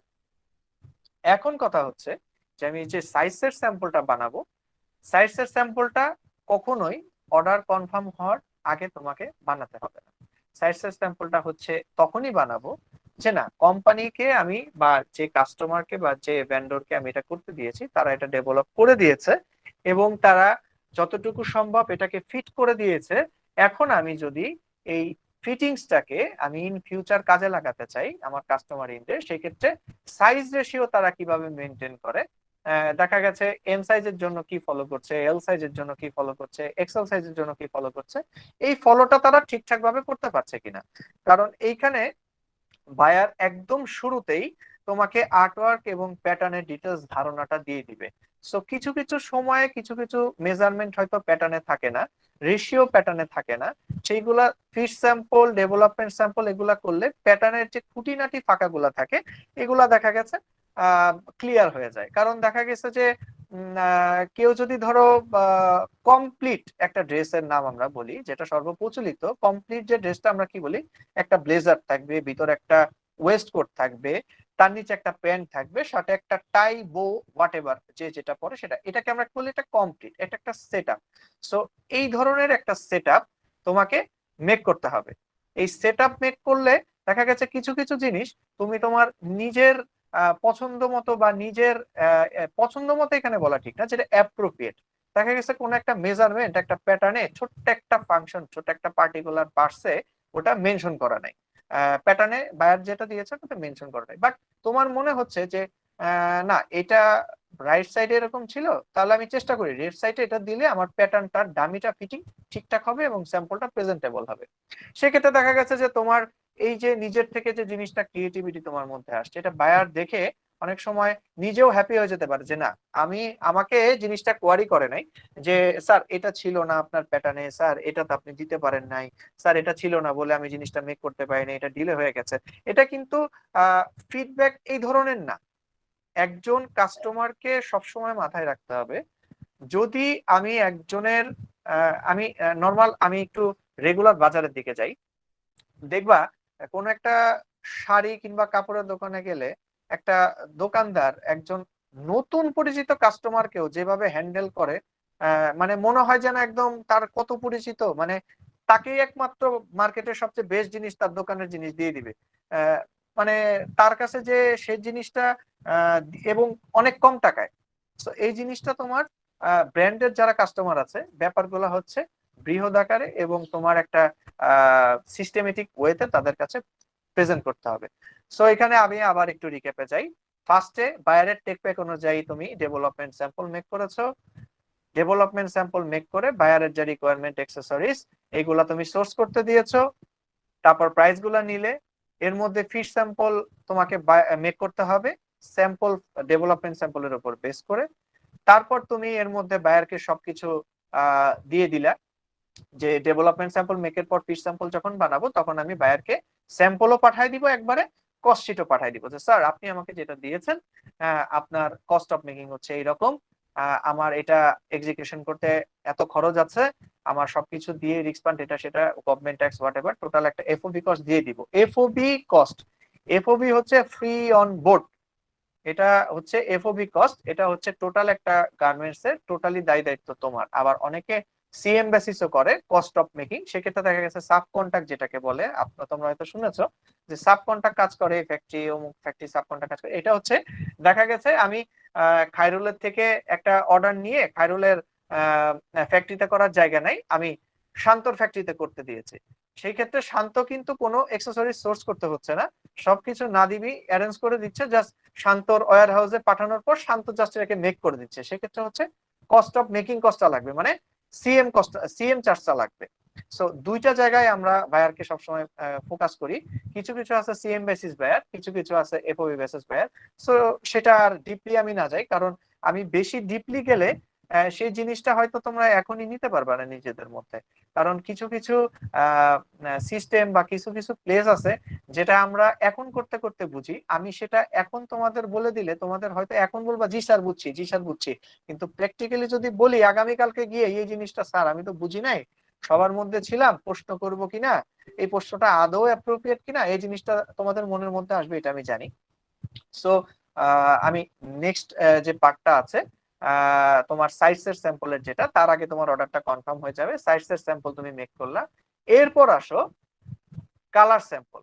কালার স্যাম্পল হচ্ছে যদি তোমার বায়ার ফিট স্যাম্পলটা কারেক্ট অ্যাকসেসরিজ এবং কারেক্ট কালার দিয়ে তুমি বায়ারকে রিপ্রেজেন্ট করতে পারো, দেখা গেছে একটা দোকানে গেলে সেম স্টাইলের একই স্টাইলের কালার আছে 10-12টা বা একই স্টাইলের ডিজাইন আছে 10-12টা, সেই ক্ষেত্রে দেখা যাচ্ছে কিছু কিছু কালার তুমি ওইখান থেকে ফিশ স্যাম্পল চাইলেই 10টা কালার করতে পারবে না, ফিশ স্যাম্পল তুমি একটা কালারই করতে পারবে। সেক্ষেত্রে বায়ার যদি চায় তোমাকে আলাদা করে কালার স্যাম্পলের রিকোয়ারমেন্ট দিবে, কারণ হচ্ছে এই জন্য যে কালার স্যাম্পল দেখলে একটা জিনিস আমি নিজে চোখে চিন্তা করতেছি যে না এই জিনিসটা আমাকে পড়লে ভালো লাগবে, মার্কেটে গেলাম জিনিসটা কিনলাম, পরার পরে দেখলাম যে জিনিসটার আমার ভালো লাগে না বা কালারটা আমার সাথে যাচ্ছে না, তখন কিন্তু কি করবা সাথে সাথে তুমি কালারের যে রিকোয়ারমেন্টটা নিজের মধ্যে, না আমি ব্ল্যাক কালার নেওয়ার জন্য আসছি, এখন তো ব্ল্যাক কালার গায়ে দিলাম ভালো লাগে না, ঠিক আছে আমি তাহলে স্কাই ব্লু কালারটা নিই, ব্যাপারটা হচ্ছে এইরকম। সো বায়ার অনেক সময় কালার স্যাম্পলের রিকোয়ারমেন্টও দেয়, টেক প্যাকে দেখা গেছে 10টা 15টা 20টা 50 100, আমি সর্বোচ্চ একটা স্টাইলে 180টা কালার ডেভেলপমেন্ট করেছে এবং অর্ডার হয়েছিল ওখান থেকে প্রায় 86টা কালারের মতো। সো এরকম হতে পারে। সো তোমাকে কালার স্যাম্পল মেক করতে হবে, কালার স্যাম্পলে অবভিয়াসলি তোমাকে অল অ্যাকসেসরিজ অ্যাকচুয়াল এবং তোমাকে অবশ্যই 100% ম্যাচিং কালার তোমাকে অ্যাকসেসরিজ গুলো দিতে হবে। এই ক্ষেত্রে প্রথম থেকেই অর্ডারের প্রথম থেকেই যখনই তোমরা অ্যাকসেসরিজ ডেভেলপমেন্ট এবং অ্যাকসেসরিজ সোর্সিং এ তোমরা দিবা, এই জিনিসটা অবশ্যই মাথায় রাখতে হবে যে জিনিসটা আমি এখন দিচ্ছি অর্ডার হোক বা না হোক ইন ফিউচার আর আমার এই জিনিসটা লাগতেও পারে। কারণ হচ্ছে ব্যাপারটা এই না আমি আজকে এই শার্টটা করলাম না, কালকে দেখা গেছে আর একটা শার্ট দিল, ওই শার্টে এই শার্টের অ্যাকসেসরিজ আমার লেগে যাচ্ছে বা এই ফেব্রিকটাই লেগে যাচ্ছে। সো ডেভেলপমেন্ট করা কোনো জিনিসই কখনো ফেলনা যায় না, হোক অর্ডার এতে হতেও পারে না হতে পারে, এটাতে তোমার ইন্টেনশন দেয়া যাবে না। সো এইবার আসি কালার স্যাম্পলটা, এটার ফিটিংটা বায়ার অতটা দেখবে না বলতে তোমরা যত সম্ভব চেষ্টা করতে হবে এখানে যেটা টেক প্যাক দেওয়া থাকবে ফিশ স্যাম্পলের কমেন্টস এর অনুযায়ী আমি কালার স্যাম্পলটা মেক করে ফেলবো। যদি কালার স্যাম্পল তোমাদের রিকোয়ারমেন্ট না থাকে সেক্ষেত্রে তোমরা সাইজ সেটে চলে যেতে পারো, যদি বায়ার এখানে তোমাকে পারমিশন দেয়। আর বায়ারের যদি আগে থেকেই তোমাদের ঠিক করা থাকে যে না আমি 5টা কালার আছে আমি 5টা কালারের অর্ডার করবো, what ever the market demand, market situation. কারণ আমি জানি যে এই কালার গুলা ডিমান্ডেবল। মানে কিছু কিছু কালার আছে যে এইগুলা এটার সাথে করলে, বা এই স্টাইল গুলো আমি অন্য কান্ট্রির সাথে, অন্য ফ্যাক্টরির সাথে করে আসছি, আমার এটার আগে থেকেই মার্কেটে চাহিদা আছে। সো আমি ডিরেক্ট তাদেরকে বললাম যে ঠিক আছে, তুমি এই কালার গুলা করো, তুমি সাইজ সেট করে ফেললাম। ওকে, তাহলে আমি এখানে আবার একটু রিক্যাপে যাই। ফার্স্টে তুমি প্যাটার্ন অনুযায়ী ডেভেলপমেন্ট স্যাম্পল করলা। ডেভেলপমেন্ট স্যাম্পল করার পর সব অ্যাক্সেসরিজ গুলো তুমি সোর্স করতে দিয়ে দিলা। তারপর অ্যাক্সেসরিজ সোর্স করা হয়ে গেলে বেসড অন সেই স্যাম্পলের কমেন্টস, ডেভেলপমেন্ট স্যাম্পলের কমেন্টস অনুযায়ী তুমি ফিট স্যাম্পল করলা। ফিট স্যাম্পল করার পরে বায়ার যদি তোমাকে বলে কালার স্যাম্পল করতে, ওকে, ইউ ক্যান প্রসিড। আর যদি বলে যে কালার স্যাম্পল লাগবে না, সাইজ সেট, সো তাহলে তুমি সাইজ সেটে চলে যাবা। সাইজ সেটের অ্যাক্সেসরিজ আরেকটা জিনিস মাথায় রাখতে হবে, যত তুমি কারেক্ট অ্যাক্সেসরিজ তোমার স্যাম্পলে তুমি প্রেজেন্ট করতে পারবা, তোমার কাজগুলা কিন্তু ইন ফিউচারের জন্য অনেক কমে আসবে। বিকজ অফ অনেকে আছে যে না, বায়ারের তো অনেক ডেভেলপমেন্ট, এতগুলা ডেভেলপমেন্ট কিভাবে করব, এতগুলা কন্ট্রাস্ট অ্যাক্সেসরিজ, এতগুলা ডিটিএম অ্যাক্সেসরিজ, এগুলো অ্যারেঞ্জ করা তো অনেক ঝামেলা, দূর অর্ডার হয় কিনা না হয়। কখনোই এই মেন্টালিটি নিজের মধ্যে রাখা যাবে না। আমি বারবার বলছি যে অর্ডার হোক বা না হোক, কোন স্টাইল কোন বায়ারের কোন ক্ষেত্রেই তোমার লাইফে মানে না কাজে লাগার মতো না। কোনো না কোনো জায়গায় তোমার এটা কাজে লাগবে, হয়তো আজকে, না হয় কালকে, না হয় এই সিজন, না হয় পরের সিজন, না হয় এই বছর, না হয় নেক্সট ইয়ার, লাগবেই। সো এখন যে ব্যাপারটা হলো সেটা হচ্ছে সাইজের স্যাম্পল তুমি মেক করে তুমি কাউন্টার স্যাম্পল মেক করে ফেললা। কাউন্টার স্যাম্পল বিভিন্ন বায়ারের ক্ষেত্রে বিভিন্ন নামে পরিচিত, যেমন কেউ বলে GS sample, gold seal sample, কেউ বলে পিপি স্যাম্পল যেটা হচ্ছে প্রি প্রোডাকশন স্যাম্পল, কেউ বলে কাউন্টার স্যাম্পল। এটাও একই, মানে এক একজনের এক একটা নামে এরা প্রেজেন্ট করে। সো এই স্যাম্পল গুলা মেক করার পরে তোমাকে যেতে হবে ফ্যাক্টরির প্রোডাকশন লেভেলে। প্রোডাকশন লেভেলে যাওয়ার আগে এই কাউন্টার স্যাম্পল যখন তুমি মেক করবা, তখন তোমার বিভিন্ন রকম কমেন্টস আসবে, ফিটিং অনুযায়ী হোক, সেটা ম্যাটেরিয়ালস হোক, কোনো একটা অ্যাটাচমেন্ট ডিরেকশন অনুযায়ী হোক, বিভিন্ন দিকে তোমার ডিরেকশন যেটা থাকবে সেটা তুমি অ্যাপ্লাই করবে প্রোডাকশনে। ফাইনালি দেন তুমি প্রোডাকশন স্টার্ট করার সময় তুমি নিজের যদি ফ্যাক্টরি হয়, যদি তোমার সম্ভব হয়, তুমি সেখানে লাইনে গিয়ে দেখবা। সম্ভব হয় বলে না, এটা তোমার করা উচিত। বিকজ এটা কখনো মনে করা যাবে না যে আমি মার্চেন্ডাইজার, আমি অনেক বড় কিছু, আমি একটা অফিসার লেভেলে জব করি, আমি কেন প্রোডাকশনের মধ্যে যাব, এই মেন্টালিটি আনা যাবে না। সব সময় মনে করতে হবে কাজটা আমার, I am the parents of this order. So আমাকে যদি এই অর্ডারটা এক্সিকিউশন করতে হয়, আমাকে সবার সাথে ভালো কমিউনিকেশন রাখতে হবে, হোক সেটা নিজের সাপ্লায়ারের সাথে, হোক সেটা বাইরের সাথে, তো অবভিয়াসলি, এবং প্রোডাকশনের ইচ এন্ড এভরি ডিপার্টমেন্টের পিপলের সাথে তোমার ভালো রিলেশন রাখতে হবে। এখন তোমার প্রোডাকশন রান হয়ে গেল, তুমি প্রোডাকশন থেকে নিজে প্রোডাকশনে গেলা, লাইনে যে দেখলা কি অবস্থা স্যাম্পলের, তারপর তোমার নিজের যদি কোনো অ্যাডভাইস থাকে লাইনে, এই তোমরা এইভাবে করো না, এটা হচ্ছে তোমাকে দেখে আরেকজন ইন্সপায়ার হবে, বা তোমাকে দেখে আরেকজন তোমাকে রেসপেক্ট করবে। এখন আমি একটু অন্যদিকে যাই। পাত্তা দেওয়ার একটা কথা আছে, মানুষ কিন্তু সহজে, যে কেউ যে কোনো জায়গায় নতুন কোথাও গেলে সহজে কেউ কাউকে পাত্তা দেয় না। পাত্তা কিন্তু নিজেকে আদায় করে নিতে হয়। সেই জন্য নিজের মধ্যে ভার্সেটাইলিটি থাকতে হবে, নিজের মধ্যে একটা মাল্টি ক্যাপাসিটি, এটা তোমাকে শো আপ করতে হবে। তুমি কাজ করতেছো, প্রোডাকশনে গেলা, তুমি আউটপুটে যে ফিতা দিয়ে দেখলা, তোমার ইয়া দেখি, মেজারমেন্ট টেপটা দেখি, তোমার রিকোয়ার্ড যে পিপি স্যাম্পলের বা প্রোডাকশনের জন্য যে কমেন্টসটা ছিল, ওটা দিয়ে তুমি মেজারমেন্ট টেপ দিয়ে তুমি মেপে দেখলা। এটা দিয়ে খারাপের কিছু নাই। তোমার যদি মনে হয় যে না, বাইরের কমেন্টস এর সাথে এটার গ্যাপিং ঠিক নাই, বা এটা ঠিক নাই, সো তুমি সেখানে যদি অ্যাডভাইস করো, তাহলে প্রোডাকশনের লোক কি হলো, একাধারে তোমাকে চিনলো, ইউ আর দ্য প্যারেন্টস।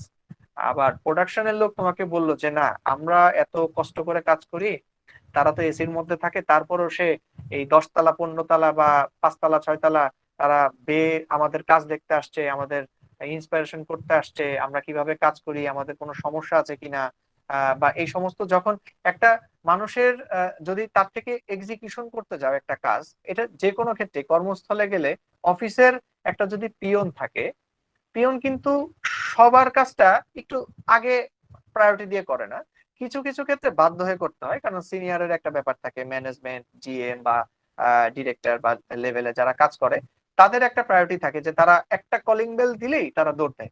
কিন্তু দেখা গেছে কিছু ইন্টারনাল তাদের পছন্দের লোক থাকে, যাদের থেকে তারা দেখা গেছে এই এটা করতো, এটা এনে দে তো, বা এটা এনে দাও তো, বা এটা একটু করে দাও তো, তখন তারা আগ্রহ নিয়ে করে, বা তারা একটা মানে নিজেদের মধ্যে একটা হোয়াটএভার তারা করে দেয়। তোমার সাথে রিলেশনটা আগে সবার আগে বিল্ড আপ করতে হবে। সেটা সবার সাথে রিলেশনটা বিল্ড আপ করলে কি হবে, সেটা হচ্ছে যে কোনো সময় যে কোনো প্রয়োজনের ক্ষেত্রে তুমি তাকে ব্যবহার করতে পারবা। তারা দেখবা যে তুমি যখন তাদের সংস্পর্শে থাকবা, তাদের খোঁজ খবর রাখবা, তাদের একটু প্রতিদিন তাদের নিয়ে ফলো আপ করবা, তারা তোমাদের কাছে আগ্রহের সহিত করে দেবে।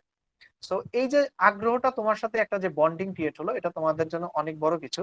তোমার এক্সপিরিয়েন্সটা বা তাদের ফলটাই দেখাই দিবা এটা কোনো কাজ না, তাদেরও বিভিন্ন রকম রুট লেভেলের কাজ আছে যেটা তুমি তাদের থেকে শিখতে পারবা। যেমন আমি একটু প্রথম দিকে বলছিলাম ব্যঞ্জন বর্ণ কেউ পারো কিনা। ব্যঞ্জন বর্ণ দেখা গেছে আমি যদি এখন একটা 1 কিংবা 2 বা 3 স্টুডেন্টকে জিজ্ঞাসা করি ব্যঞ্জন বর্ণ বলো তো, এটা সেটা মুখস্থ ঠাস করে বলে দিবে, আমি তো পারবো না।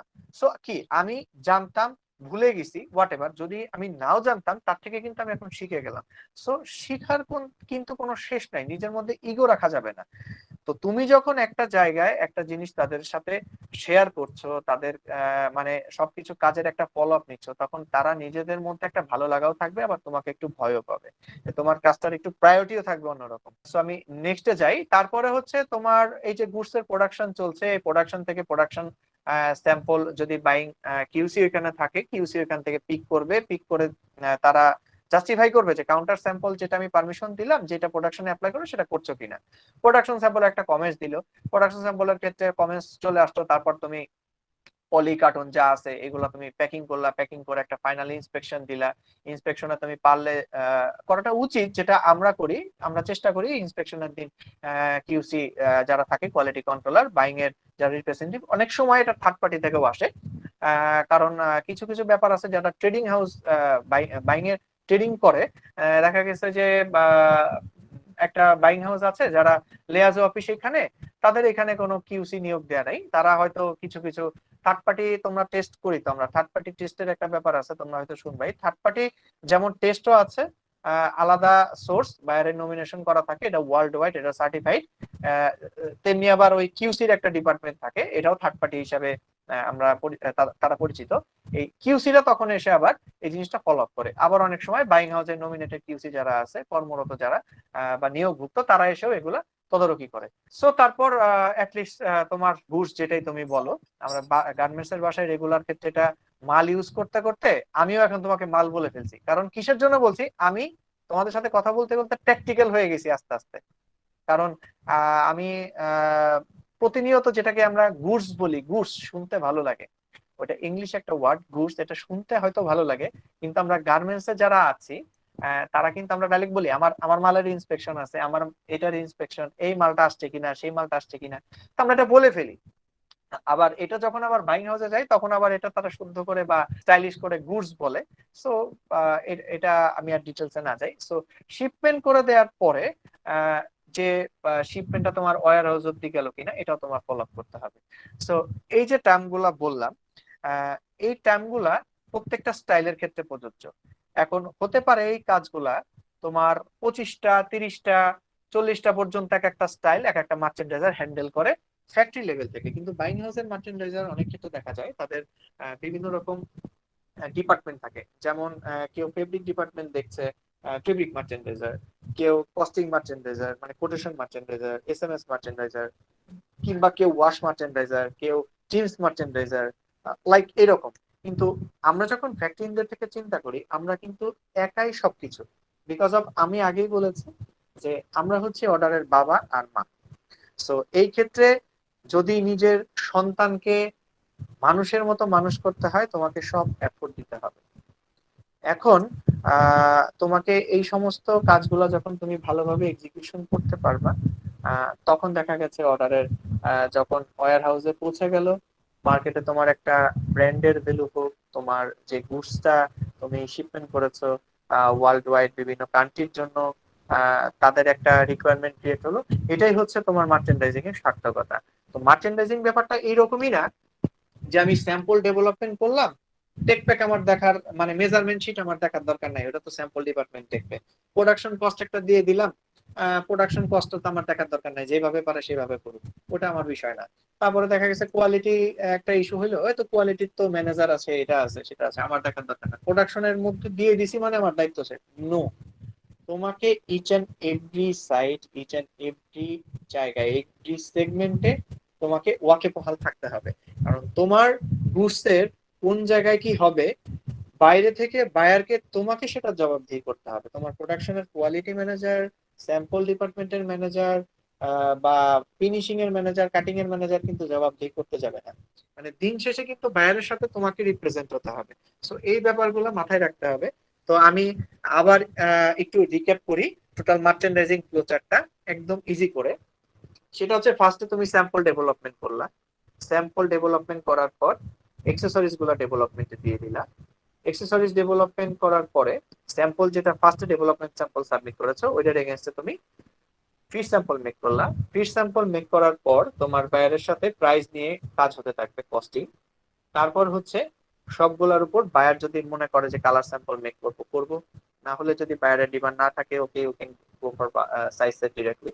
সো সাইজ সেটের মেজারমেন্ট কোনটা লাগবে, কোয়ান্টিটি, এগুলো তুমি জানতে পারবা। তারপরে কাউন্টার স্যাম্পল মেক করবা, প্রোডাকশনে দিয়ে দিবা। তার আগে তুমি মিটিং করবা যে কাউন্টার স্যাম্পল যেহেতু একটা বড় জিনিস হ্যান্ড ওভার করে দিলাম, এটা সম্বন্ধে সবাই বুঝতে পারছে কিনা। কারণ স্যাম্পল হচ্ছে তোমার 5 পিস 6 পিস 10 পিস, কিন্তু লক্ষ লক্ষ পিস হয়ে যাবে তোমার ওই 2-4টা স্যাম্পলকে ফলো করে। তো একটা স্ট্যান্ডার্ড দাঁড়া করাতে গেলে কিন্তু অনেক কাজ করতে হবে। আর তারপরে তোমার প্রোডাকশন হলো, ওখান থেকে প্রোডাকশনের স্যাম্পলটা তুমি নিজের হাতে গিয়ে দেখতে পারো যে যে প্রোডাকশন স্যাম্পলটা আমি বায়ারকে দিব ওটা আমি একটু নিজে দেখি, ওটা নিজে একটু মাপলাম। তারপর হচ্ছে তোমার একটা এন্ড অফ দা ডেতে যখন তোমার লাস্ট ইন্সপেকশনের দিন, ফাইনাল ইন্সপেকশনের দিন কিউসি আসলো, তুমি তার সাথে যে একটু কথা বললা, তার সাথে একটু মানে একটু ফ্রি হওয়ার চেষ্টা করলা। এটা এই জন্য বলছি যে রিলেশন হচ্ছে এমন একটা জিনিস, এটা অনেক সময় না কেউ কমার্শিয়ালি হয়ে যায়। অ্যাপারেল সেক্টরে একটা শব্দ আছে কমার্শিয়ালি অ্যাপ্রুভাল, যে জিনিসটা একটা রিলেশন বিল্ড আপের মাধ্যমে হোক বা তোমার প্রেজেন্টেশনের মাধ্যমে হোক বা তোমার প্রিভিয়াস পারফরমেন্সের উপরে বেস করে হোক, কমার্শিয়ালি তুমি যে অনেক কিছুই অ্যাপ্রুভাল পেতে পারো। এটা হচ্ছে টোটালি ডিপেন্ড করে তোমার পারফরমেন্সের উপর। আমাদের বইতে থাকে প্রথমে merchandiser sample development, fit sample বানাচ্ছে, সাইড সেট বানাচ্ছে, প্রাইস নেগোসিয়েশন হচ্ছে, কালার স্যাম্পল মেক করছে, কাউন্টার স্যাম্পল মেক করছে, প্রোডাকশন স্যাম্পল সাবমিশন হচ্ছে, শিপমেন্ট করে দিচ্ছে, মার্চেন্ডাইজারের কাজ শেষ। নো, মার্চেন্ডাইজিং এর যে মেইন মেইন ইস্যুগুলা, বায়ারের করসপন্ডেন্স করা, কস্টিং করা প্রত্যেকটা জিনিসের, একটা আইটেম এক একটা এক্সেসরিজ ডিফারেন্ট সাপ্লায়ারকে প্রোভাইড করা, তাদের থেকে প্রাইস নিয়ে। বিকজ আমি সাপ্লায়ারের নাম ক হিসাবে ধরছি, ককে যে আমি ডেভেলপমেন্টটা দিব যদি দেয় 2 টাকা, খ আমাকে যদি দেয় 2.25 টাকা, বা গ আমাকে যদি দেয় 2 টাকা 80 পয়সা, সেই ক্ষেত্রে প্রাইসের কিন্তু একটা ভেরিয়েশন, একটা মার্কেট হয়। সেই ক্ষেত্রে আবার তুমি বায়ার হয়ে যাবা, যে সাপ্লায়ার গুলাকে তুমি দিচ্ছ সেক্ষেত্রে তুমি আবার বায়ারের জায়গায় যেয়ে বসছো। সো এই ক্ষেত্রে নিজেকে মনে করতে হবে আমি বায়ার হয়েছি ঠিক আছে, কিন্তু সাপ্লায়ারও কিন্তু আমার one kind of business partner. Because of হচ্ছে সাপ্লায়ার যদি তোমার ব্যবহার বলো বা তোমার প্রেজেন্টেশন, প্রেজেন্টেশন হচ্ছে মার্চেন্ডাইজিং এর একটা ওয়ান অফ দা বিগেস্ট একটা পার্ট। প্রেজেন্টেশন তোমাকে অবশ্যই খুব সুন্দর হতে হবে। সেটা হতে পারে তোমার মেইল প্রেজেন্টেশন, হতে পারে তোমার ল্যাঙ্গুয়েজ প্রেজেন্টেশন, বা হতে পারে সেটা তোমার ওরাল কমিউনিকেশন, বা হতে পারে তোমার ফিজিক্যাল কমিউনিকেশন। ওভারঅল প্রেজেন্টেশনটা তোমাকে খুব স্মুথ এবং খুব ক্লিয়ার এবং খুব মানে যেটা বোধগম্য হয়ে যাবে। খুব বাড়ায় বলার কিছু নাই, খুব কমায় বলার কিছু, যতটুকু বললে তোমার যে জিস্ট যে জিনিসটা এটা বায়ার বুঝতে পারবে। মানে যেটা বায়ারের রিকোয়ারমেন্ট তুমি সেটা ফিল করতে পারছো কিনা সেটা তুমি জাস্ট বায়ারকে একটু বোঝানো। এখন তুমি সাপ্লায়ারের সাথে ভালো তোমার রিলেশন নাই, কারণ অর্ডারের ফ্লো একরকম থাকে।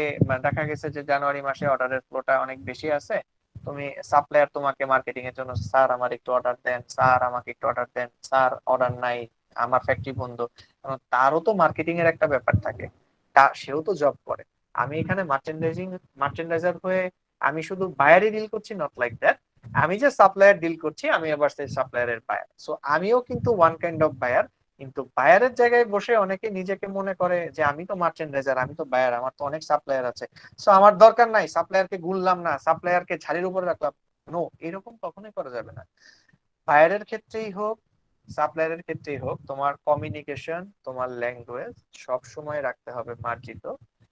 যাদের সাথে তুমি কাজ করবা, যে সাপ্লায়ার গুলা, ওরা যাতে বুঝতে পারে যে আমি যে বায়ারের সাথে কাজ করছি বা যেই ভেন্ডর বা যেই কোম্পানির সাথে কাজ করছি, তারা তাদের প্রেজেন্টেশন, তাদের রিকোয়ারমেন্ট বা তাদের যে প্রাইস এবং তাদের পেমেন্টের যে ইস্যুগুলা, তারা খুব সুন্দরভাবে এগুলা কন্ট্রোল করতে পারে, যেটা নিয়ে তাদের কোনো অন্য জায়গা থেকে দেখা গেছে। আমি এই জন্য এগুলা বলা, কারণ বিভিন্ন কোম্পানি আছে যে যারা তোমার কর ফাঁকি দেয়, তারপর হচ্ছে ওই ঠিক মতো বেতন দেয় না, এটা দেয় না, সেটা দেয় না, অনেক ঝামেলা থাকে।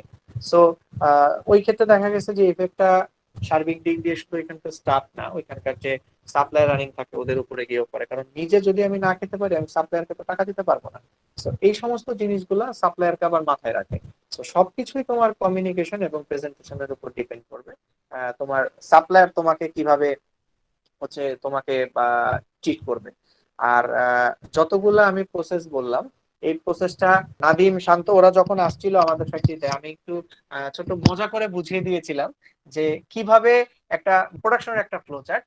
সেটা হচ্ছে, প্রথমে ফেব্রিক আমি আনবো, আনার পরে স্টোরে হবে, দেন আমি এটাকে ইন্সপেকশন করব, তারপর হচ্ছে সেটার ইনভেন্টরি করব, ইনভেন্টরি করার পর সেটা আমি কাটিং এ যাব, কাটার পরে সেটা আমি প্রোডাকশনে যাব, প্রোডাকশনে যাওয়ার পরে সেটা থেকে আমার প্রোডাকশন স্যাম্পল ক্রিয়েট হবে বা কার্টুন পিক স্যাম্পল ক্রিয়েট হবে, টেস্ট স্যাম্পল ক্রিয়েট হবে, ওইখান থেকে ওইটা আমি পিক করাবো, তারপর আমি শিপমেন্ট করে দিব পলিকার্টুন করে। That's the very simple issue. প্রথমে বাজারে গেলাম, বাজারে কি নিব এটা ঠিক করলাম, ঠিক করে বাজারের প্যাকেটে ভরলাম, ভরে বাড়িতে আসলাম, তারপর আনুষঙ্গিক যে জিনিসপত্রগুলো আছে, আগে জিনিসটাকে দেখলাম যে বাজার থেকে আমি ঠিক জিনিসটা নিয়ে আসছি কিনা, তারপর আমি জিনিসটাকে ধুইলাম, তারপর আমি কাটলাম, রান্না করলাম, ফার্স্ট মাঝখানে একটু টেস্ট করলাম, যেটা প্রোডাকশন স্যাম্পল, টেস্টটা যদি ঠিক থাকে তাহলে আমি দেখা গেছে সবাইকে পরিবেশনের জন্য দিয়ে দিতে পারবো। এটাই হচ্ছে শিপমেন্ট। তো এই জিনিসগুলা আমি আমরা চেষ্টা করব ঠিকঠাক মতো করার জন্য। আর সব সময় যেটা মাথায় রাখতে হবে, আমি যখন প্রথম একটা কোম্পানিতে জয়েন করতে যাব অ্যাজ এ ফ্রেশার হিসাবে, যেটা তোমাদের ক্ষেত্রে বেশি প্রয়োজন, সেটা হচ্ছে নিজেকে বেস্ট ভাবতে হবে যে আমি পারি, আমি পারবো। স্বভাবত যদি আমি বনের একটা সিংহের কথা বলি, বনের রাজা তো সিংহ নাকি? জি স্যার। এখন সিংহের চাইতেও কিন্তু বড় প্রাণী আছে, আছে না? জিরাফ, হাতি আছে তো? জি স্যার আছে। আচ্ছা, কিন্তু তোমার সিংহের সামনে যখন তোমার দেখা গেছে একটা হাতি যায়, তখন সিংহ মনে করে আমি তো খাবার পেয়ে গেছি আজকে, কিন্তু হাতি কিন্তু অনেক শক্তিশালী সিংহের থেকে, এটা কিন্তু বাস্তবিক অর্থে তোমার মানতে হবে। কিন্তু সিংহ কিন্তু মনে করে যে আমি কিন্তু বনের রাজা, আর ওই বড় প্রাণীটাই হচ্ছে আমার খাবার। তো তোমাকে আগে নিজেকে প্রিপেয়ার্ড হতে হবে, নিজের মধ্যে মোটিভেশনটা আনতে হবে। আমি আর একটা ছোট্ট গল্প বলি, সেটা হচ্ছে, তোমরা ক্যারোলি টাকাসের নাম শুনেছো? উনি হচ্ছেন হাঙ্গেরির একজন বিখ্যাত শুটার, ক্যারোলি টাকাস। ওনার লাইফে 1938 সালে উনি, ওনার বয়স যখন 28, উনি তখন আর্মিতে জব করেন, বাট ওনার ইচ্ছা ছিল আমি ইন ফিউচারে খুব বড় একজন শুটার হব। সো উনি ওইভাবে নিজেকে ট্রেন্ড আপ করতে থাকে। তারপরে দেখা গেছে যে হঠাৎ করে তার এর মধ্যে তার একটা টার্গেট ছিল যে 1940 সালে যে অলিম্পিক গেমসটা হবে সেখানে সে পার্টিসিপেট করবে দেশের হয়ে, ইন্টারন্যাশনাল পর্যায়ে। সো এই চিন্তা ধারণা সে পোষণ করে নিজেকে মানে একটা প্রিপারেশন নিচ্ছিল নিজের মধ্যে।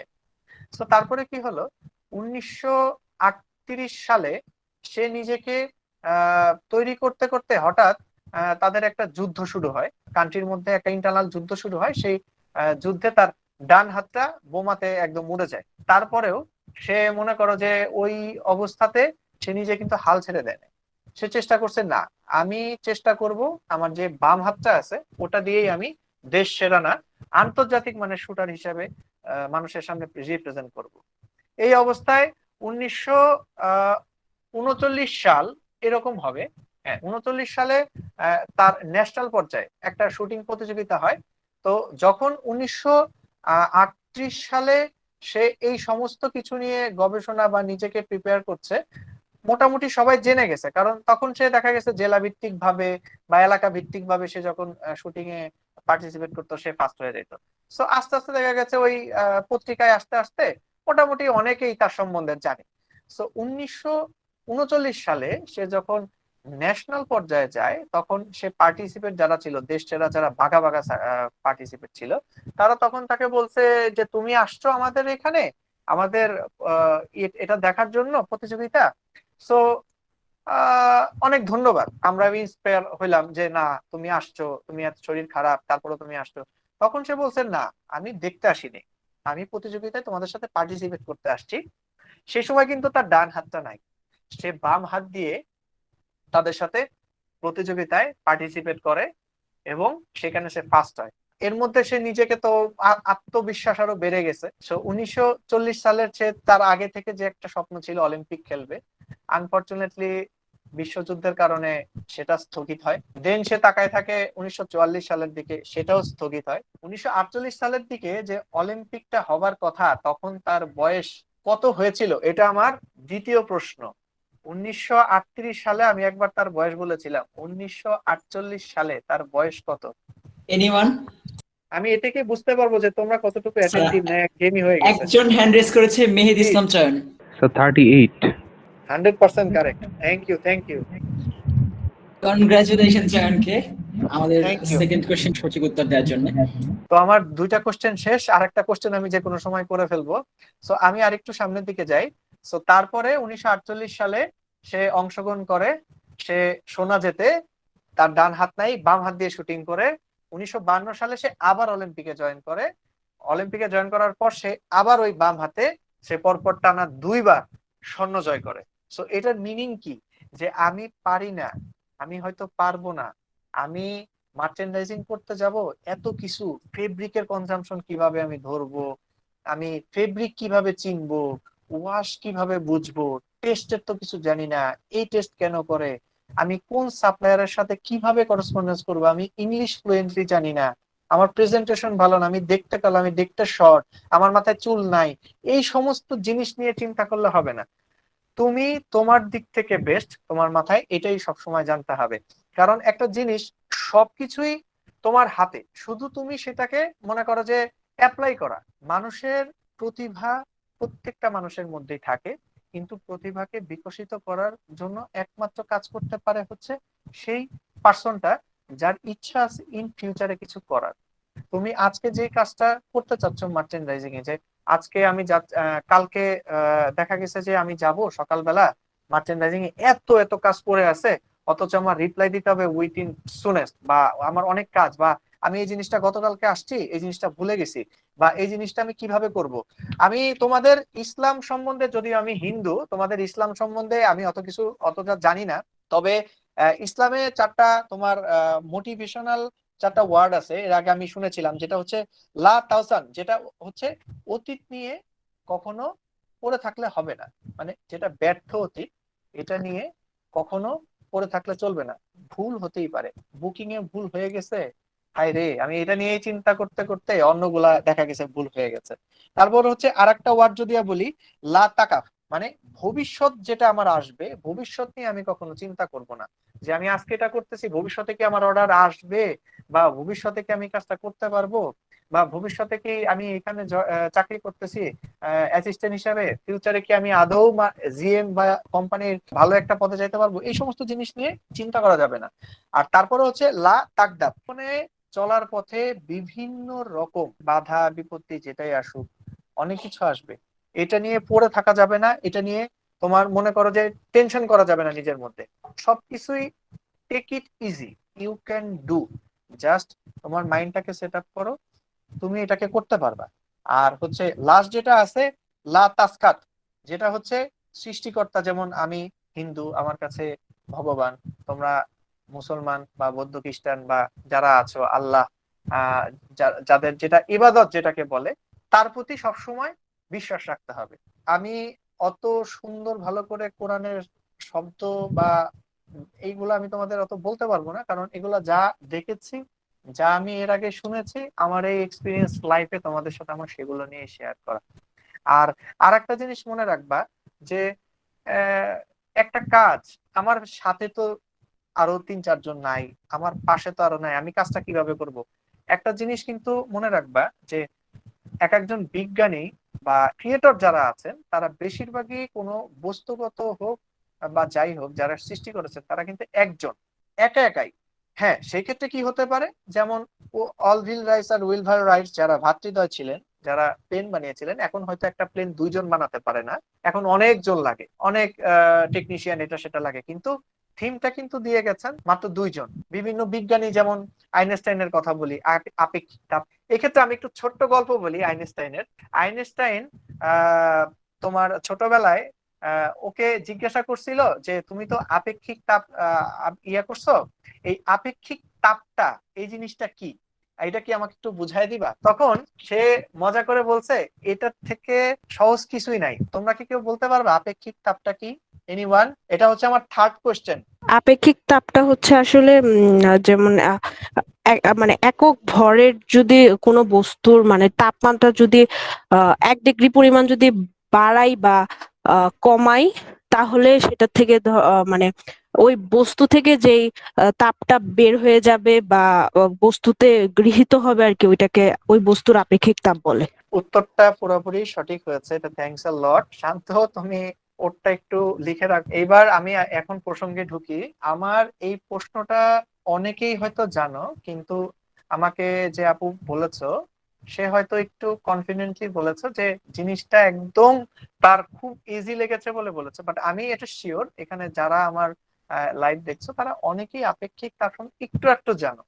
সো এমন সময় আপু আমাকে করেছে, আমি সুন্দর করে না, একটু মজা করে জিনিসটা বোঝাই। আইনস্টাইনের যে বক্তব্যটা ছিল সেটা হচ্ছে, একটা ছেলে 1 ঘন্টা একটা মেয়ের সাথে কথা বললে তার কান যতটা সে গরম ফিল করে 1 ঘন্টা পরে, একটা ছেলে চুলার কাছে যদি 1 মিনিট যে দাঁড়ায় থাকে সেটা তার সমান। জাস্ট এটাই হচ্ছে কথা, এটাই হচ্ছে আপেক্ষিক তাপ। তো আপু খুব সুন্দর করে বলছে, আমি আপুর মতো এত আবিধানিক করে বলতে পারবো না, বিকজ আমি স্টুডেন্ট এক সময় ছিলাম, এখন মানে প্র্যাকটিক্যাল স্টুডেন্ট নাই। আমি হচ্ছে এখন মানে প্র্যাকটিক্যাল স্টুডেন্ট বলতে খাতা কলমের স্টুডেন্ট নাই, আমি এখন প্র্যাকটিক্যাল রেগুলার লাইফের স্টুডেন্ট। সো আমার ভাষা ওর ভাষা একটু ডিফারেন্স হবে, এটাই স্বাভাবিক। স্যার অলরেডি আমাদের একজন মার্চেন্টাইজারের কি কি দায়িত্ব এবং কর্তব্য আছে সেসব সম্পর্কে বলেছেন, এবং পাশাপাশি হচ্ছে মার্চেন্টাইজার থাকা অবস্থায় কোন কোন স্কিল আমাদের থাকা উচিত সে সম্পর্কে আমরা একটু টাচ পেয়েছি স্যারের কাছ থেকে। অনেকেরই জানার একটা আগ্রহ থাকে যে এই মার্চেন্টাইজিং প্রফেশনটার মধ্যে আমাদের স্যালারি রেঞ্জটা কেমন হয়ে থাকে। আমি জানি না কোশ্চেনটা স্যার কিভাবে নেবেন, বাট আমরা একটা জরিপ করেছিলাম, সেখানে এই কোশ্চেনটাও ছিল। সো একটু ছোট করে যদি স্যার আমাদের সাথে শেয়ার করতেন। আসলে স্যালারি এমন একটা ব্যাপার, মানে কিছু কথা আছে না, পেটে দিলে পিঠে সয়। সো এটার জন্য আগে তোমার পিঠটাকে শক্ত করতে হবে, যে তোমার আগে বুঝতে হবে যে তোমার পিঠে তুমি কতখানি নিতে পারবা। আমি যদি এখন ক্লাস টুর একটা বাচ্চার উপরে 20 কেজি বই চাপাই দিই, সে কিন্তু নিতে পারবে না। আবার দেখা গেছে যে ভার্সিটিতে পড়ে একজনকে আমি সেম ওই 2 কেজি দিলাম, কেউ নিতে পারে, কেউ তার থেকে বেশিও নিতে পারে। তো এই জিনিসটা হচ্ছে যার যার পারফরমেন্স এবং যার যার ক্যাপাসিটির উপর ডিপেন্ড করে। সেই ক্যাপাসিটিটা তোমাকে নিজের মধ্যে গ্রো আপ করতে হবে। এবং সেই ক্ষেত্রে যদি দেখা গেছে, আমি ফ্রেশারদের কথা বলি, কনফিডেন্সটা অনেক বড় একটা জিনিস, বাট ওভার কনফিডেন্স এটা কখনোই নিজের মধ্যে রাখা যাবে না। নিজের মধ্যে ভার্সেটালিটি থাকতে হবে। আর যেটা স্যালারির ক্ষেত্রে, বাংলাদেশের প্রেক্ষাপটে বাংলাদেশে তো শ্রমের যে দামটা এটা কিন্তু তথাকথিত কম, অনেক কম, আমি বলবো অনেক কম। কারণ আমরা যে গ্লোবালাইজেশন এবং যে ওয়ার্ল্ড ওয়াইড আমরা যে কস্টিং গুলা করি, আমরা অন্যান্য দেশের থেকে দেখি যে বাংলাদেশের শ্রমের মূল্য দেখা গেছে যে 60-40 ভ্যারি করে। দেখা গেছে যদি আমি আমেরিকা থেকে একটা গার্মেন্টস বানাচ্ছি 100 টাকা, বাংলাদেশে ওটা আমি 40 টাকায় বানাতে পারছি। ব্যাপারটা হচ্ছে এইরকম। সো এই ক্ষেত্রে দেখা গেছে যারা আমরা নিজেদের প্ল্যাটফর্ম নিজেকে করতে গেলে, আমি যখন কোনো জায়গায় ঢুকবো, মানে কথায় আছে না যে আগে ঢুকতে মানে কি যেন ওই যে ঢুকতে গেলে ঢুকতে দিলে বসতে চায়, ব্যাপারটা এরকম।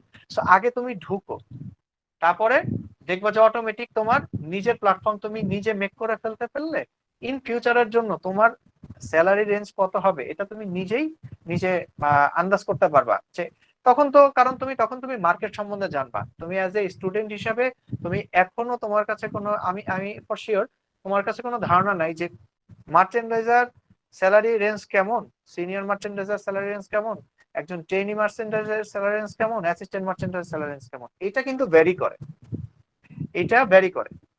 কিন্তু এইখানে আমি যদি একটা ফ্যাক্টরি মার্চেন্ডাইজারের কথা বলি, ফ্যাক্টরি মার্চেন্ডাইজার যদি স্টার্টিং এখন আমি স্যালারি ধরি 8 to 12,000, এটা বিএসসি, এমএসসি, এমবিএ এর মধ্যেই সীমাবদ্ধ।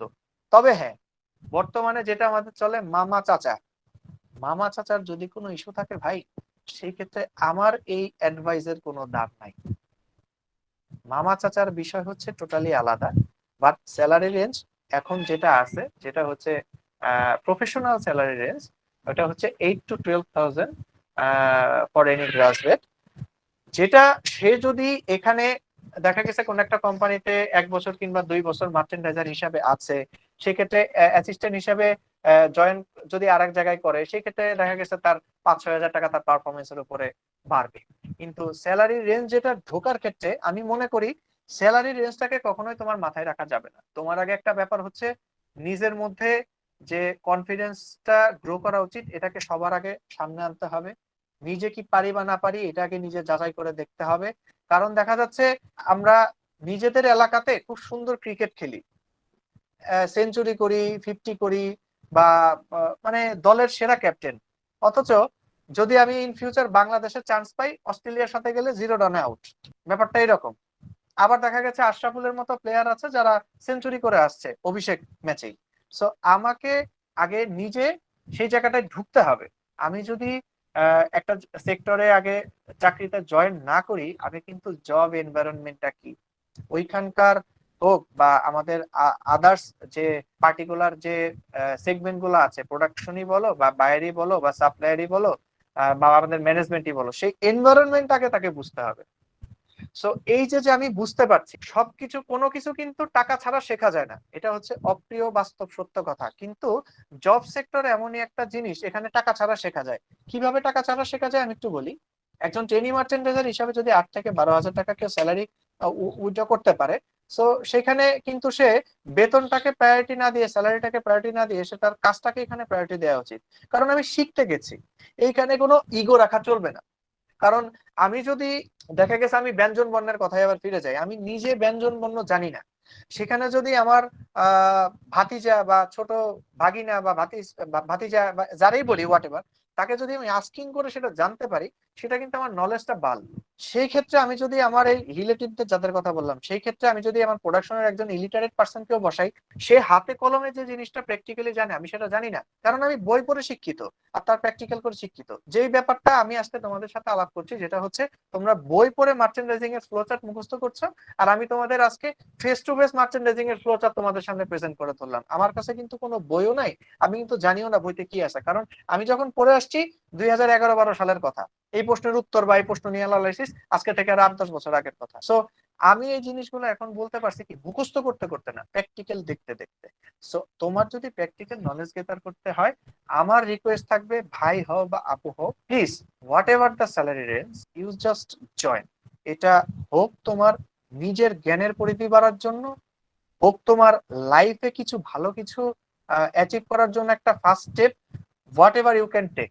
বাট কথা হচ্ছে তুমি আগে জয়েন করো, স্যালারি রেঞ্জ নিয়ে তোমার চিন্তা করতে হবে না।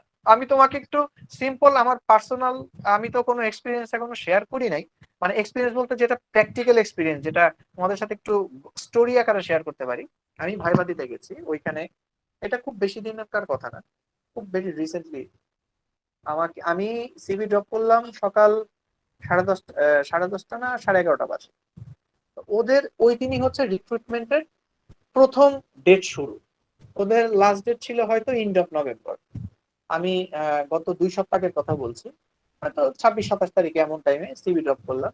ওরা আমাকে 1:30 বাজে ফোন করে বলছে যে আপনি আজকে বিকালেই আসেন, আমাদের ম্যানেজমেন্ট আপনাকে নিয়ে এক্সাম নিবে আপনার। আমি ঠিক আছে, ওকে, যাবো, কোনো সমস্যা নেই।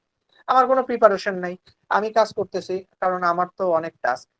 আমার বায়ার হ্যান্ডেল করতে হবে, প্রোডাকশন হ্যান্ডেল করতে হবে, প্রোডাক্ট R&D আছে, আমার সাপ্লায়ার দেখতে হবে, অনেক কিছু অ্যাপ্রুভালের ভেজাল, এই মেল পড়ে আছে, এই সাপ্লায়ার পেমেন্টের জন্য এটা সেটা, আমার এইগুলা আমার মাথার মধ্যে সবসময় ওই সময়ও রান করছে। বাট আমার মাথার মধ্যে কাজ করছে যে আমি অ্যাজ এ মার্চেন্ডাইজার এখানে আজকে 10 বছর আমি যা শিখলাম, তারা আমাকে এটার বাইরে কখনো জিজ্ঞাসা করবে না। এখন যদি লাকিলি লাক যদি ব্যাড লাক হয়ে থাকে, তাহলে আমাকে দেখা গেছে এমন একটা প্রশ্ন করলো, সূর্য থেকে চাঁদের দূরত্ব কত, অ্যাজ এ মার্চেন্ডাইজার হিসাবে আমি এটা অ্যান্সার দিতে পারবো না। সো অ্যান্সার যে দিতে পারবো না, এটাও অভদ্রভাবে তাদের কাছে প্রেজেন্ট করা যাবে না, এটাও তাদের কাছে পোলাইটলি বলতে হবে।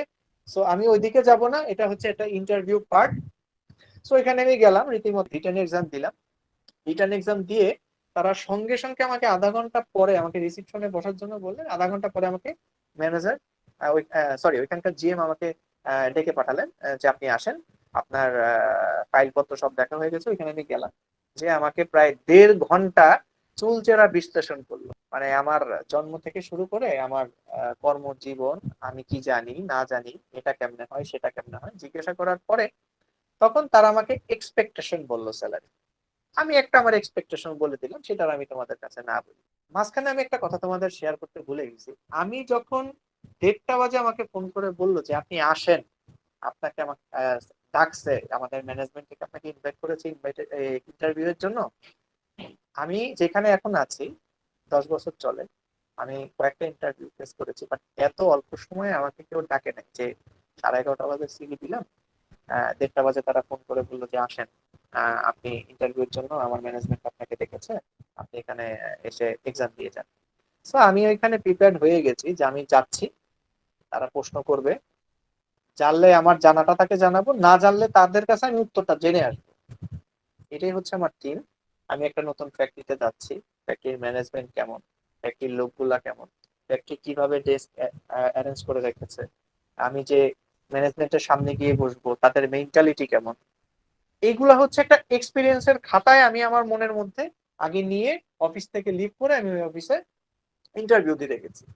সো তার মানে এই না যে ওইখানে গেলে আমার চাকরি হবেই, না হলে আমি শেষ, এরকম মেন্টালিটি থাকা যাবে না। তো আমি গেলাম, ওইখানে ইন্টারভিউ দেওয়ার পর প্রায় 1.5 ঘন্টা চুলচেরা বিশ্লেষণ করার পরে আমাকে বললো যে আপনি নভেম্বরের 1 তারিখ থেকে জয়েন করেন, স্যালারি রেঞ্জ এখন যা পাচ্ছি তার ডাবল, হিউজ অপরচুনিটি। সো আমি তখন তাকে বললাম যে আমি যে কোম্পানিতে জব করছি প্রায় 10 বছর হয়ে গেছে, আমি চাইলে তো মুভ করতে পারবো না, কারণ আমার কিছু প্রতিবন্ধকতা, আমার কিছু দায়বদ্ধতা কিছু থেকেই যায়। আমি তোমাদের কাছে বলার মানে হচ্ছে এই, ভালো একটা অপরচুনিটি লাইফে বারবার না আসলেও কখনো তোমার বর্তমানকে তুমি কখনো অবহেলা করবে না। তোমার যে দায়বদ্ধতা, যে কোম্পানিতে রানিং চলা অবস্থায় যেটা থাকবে, সেটা তুমি ফুলফিল করেই আর একটা জায়গায় মুভ করাটা তোমার জন্য উচিত।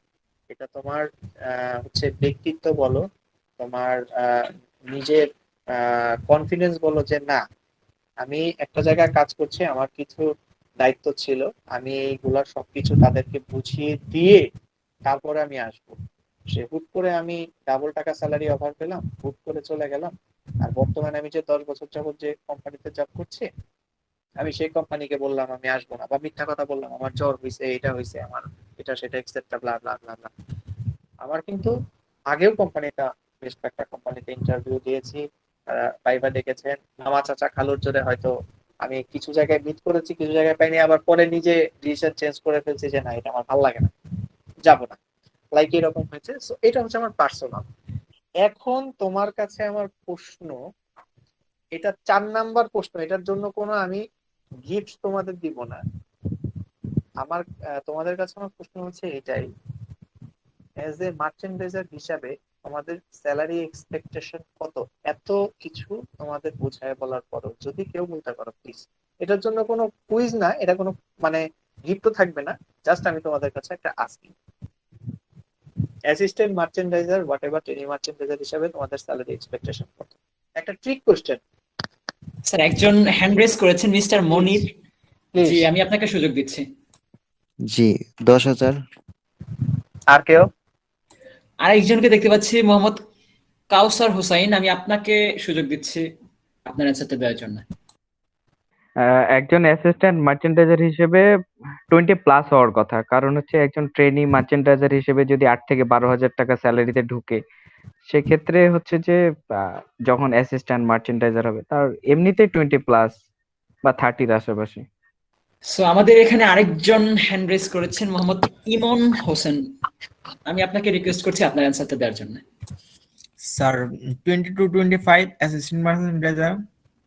দুঃখজনক হইলেও আমার কারো উত্তরে কিন্তু পছন্দ হয় নাই। আমি কিন্তু টোটালি অন্য একটা উত্তর আশা করেছিলাম, কারণ আমার মনে হচ্ছে যে এতক্ষণ আমি যেগুলো বললাম, মানে অ্যাসিস্ট্যান্ট মার্চেন্ডাইজারের স্যালারি এবং তার শেখার যে একটা ব্যাপার, এই জিনিসটা মনে হয় আমি তোমাদের বোঝাতে পারিনি। স্যার আমাদের কাছে এখনো অনেকেই হ্যান্ড রেজ করেছে, আমরা কি একে একে অ্যান্সারগুলো নিব?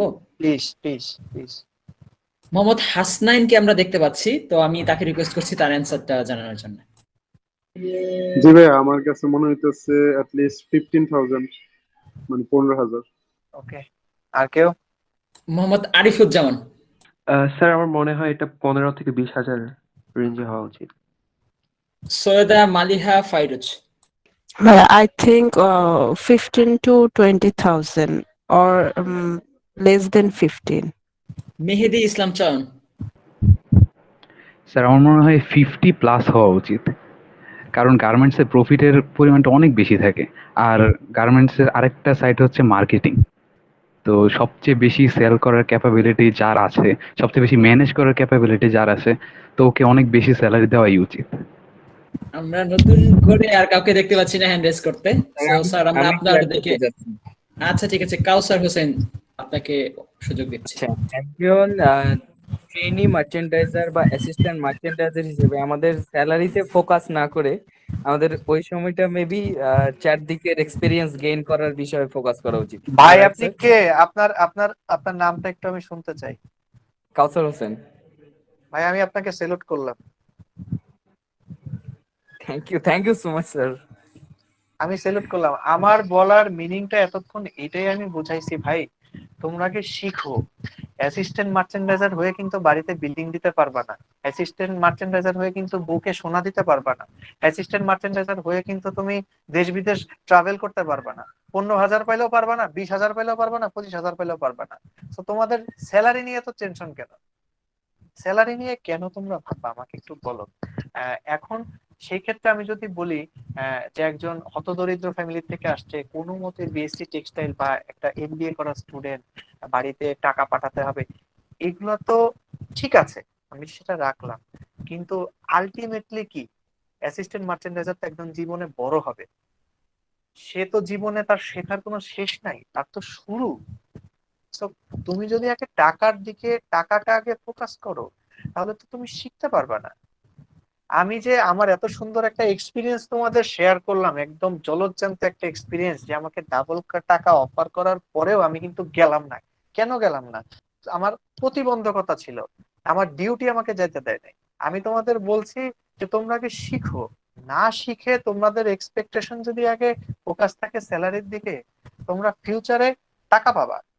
টাকা তো তুমি যে 25,000, 20,000, 30,000 তোমাদের, আমি ডোন্ট টেক ইট আদারওয়াইজ, ঢাকার বাজারে 25 থেকে 30,000 টাকা একটা রিক্সাওয়ালা ইনকাম করে। ওই থিঙ্কিংটা করলে হবে না, তোমাকে ক্রিয়েটিভিটি চিন্তা করতে হবে যে আমি ভালো কিছু করব, আমি কোম্পানিকে ভালো কিছু দিব। আগে আমাকে তো ভাই ঢুকতে দেন ঘরে, তারপরে দেখেন আমি কি করি আর না করি। বাংলাদেশে যখন আমি এখন একটু ফিল্ম ইন্ডাস্ট্রির দিকে যাই, আগে যখন জসিম, রাজ্জাক, শাবানা যখন মুভি করতো, তাদের পোস্টারিং কিন্তু থাকতো কোথায়? রিক্সার পেছনে। রিক্সার পেছনে থাকতো শাবানা, জসিম, তাদের অবয়ব ছবি না, কারো থাকতো পেন্টিং। আর এখন অনন্ত জলিল বা শাকিব খান, হোয়াট এভার, যারা বড় বড় তারকা আছেন, তাদের ছবি বড় বড় করে জায়গায় জায়গায় অ্যাডভার্টাইজ করা হয়, তারপরেও তাদের মুভি কিন্তু প্রত্যাশিত লেভেল মিট করতে পারে না। এটা কেন ভাই? আগে চিন্তা করতে হবে যে আমাকে আগে দেখো তো ভাই আমি কি পারি, আগে আমাকে ঢুকতে দাও।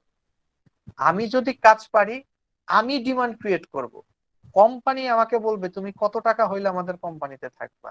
একজন অ্যাসিস্ট্যান্ট মার্চেন্ডাইজার এত সহজ না। একটা অর্ডারের সাপ্লায়ার ফলো আপ করা, বায়ার অ্যাপ্রুভাল অ্যারেঞ্জ করা, ফেব্রিক টিমস অ্যাপ্রুভাল অ্যারেঞ্জ করা, ফেব্রিক টিমসকে ইন হাউস করা, সেটাকে ঠিক মতো ইন্সপেকশন ইনভেন্টরি করে সাপ্লায়ারকে ফিডব্যাক দেয়া যে যেটা দিছো অন টাইমে আমি পেয়ে গেছি, তারপরে তাদের পেমেন্ট নিশ্চিত করা, বায়ারের সমস্ত রকম রিকোয়ারমেন্ট ফুলফিল করা, প্রোডাকশনের মধ্যে হয়ে যাওয়া বিভিন্ন ভুল ভ্রান্তিগুলো শুধরানো। কস্টিং এর কথা তো বাদই দিলাম, তোমাদের অ্যাসিস্ট্যান্ট মার্চেন্ডাইজারের মাথায় তো কখনো কস্টিং এর ধারণা আসবেই না, ওই হিসাব তো নাই।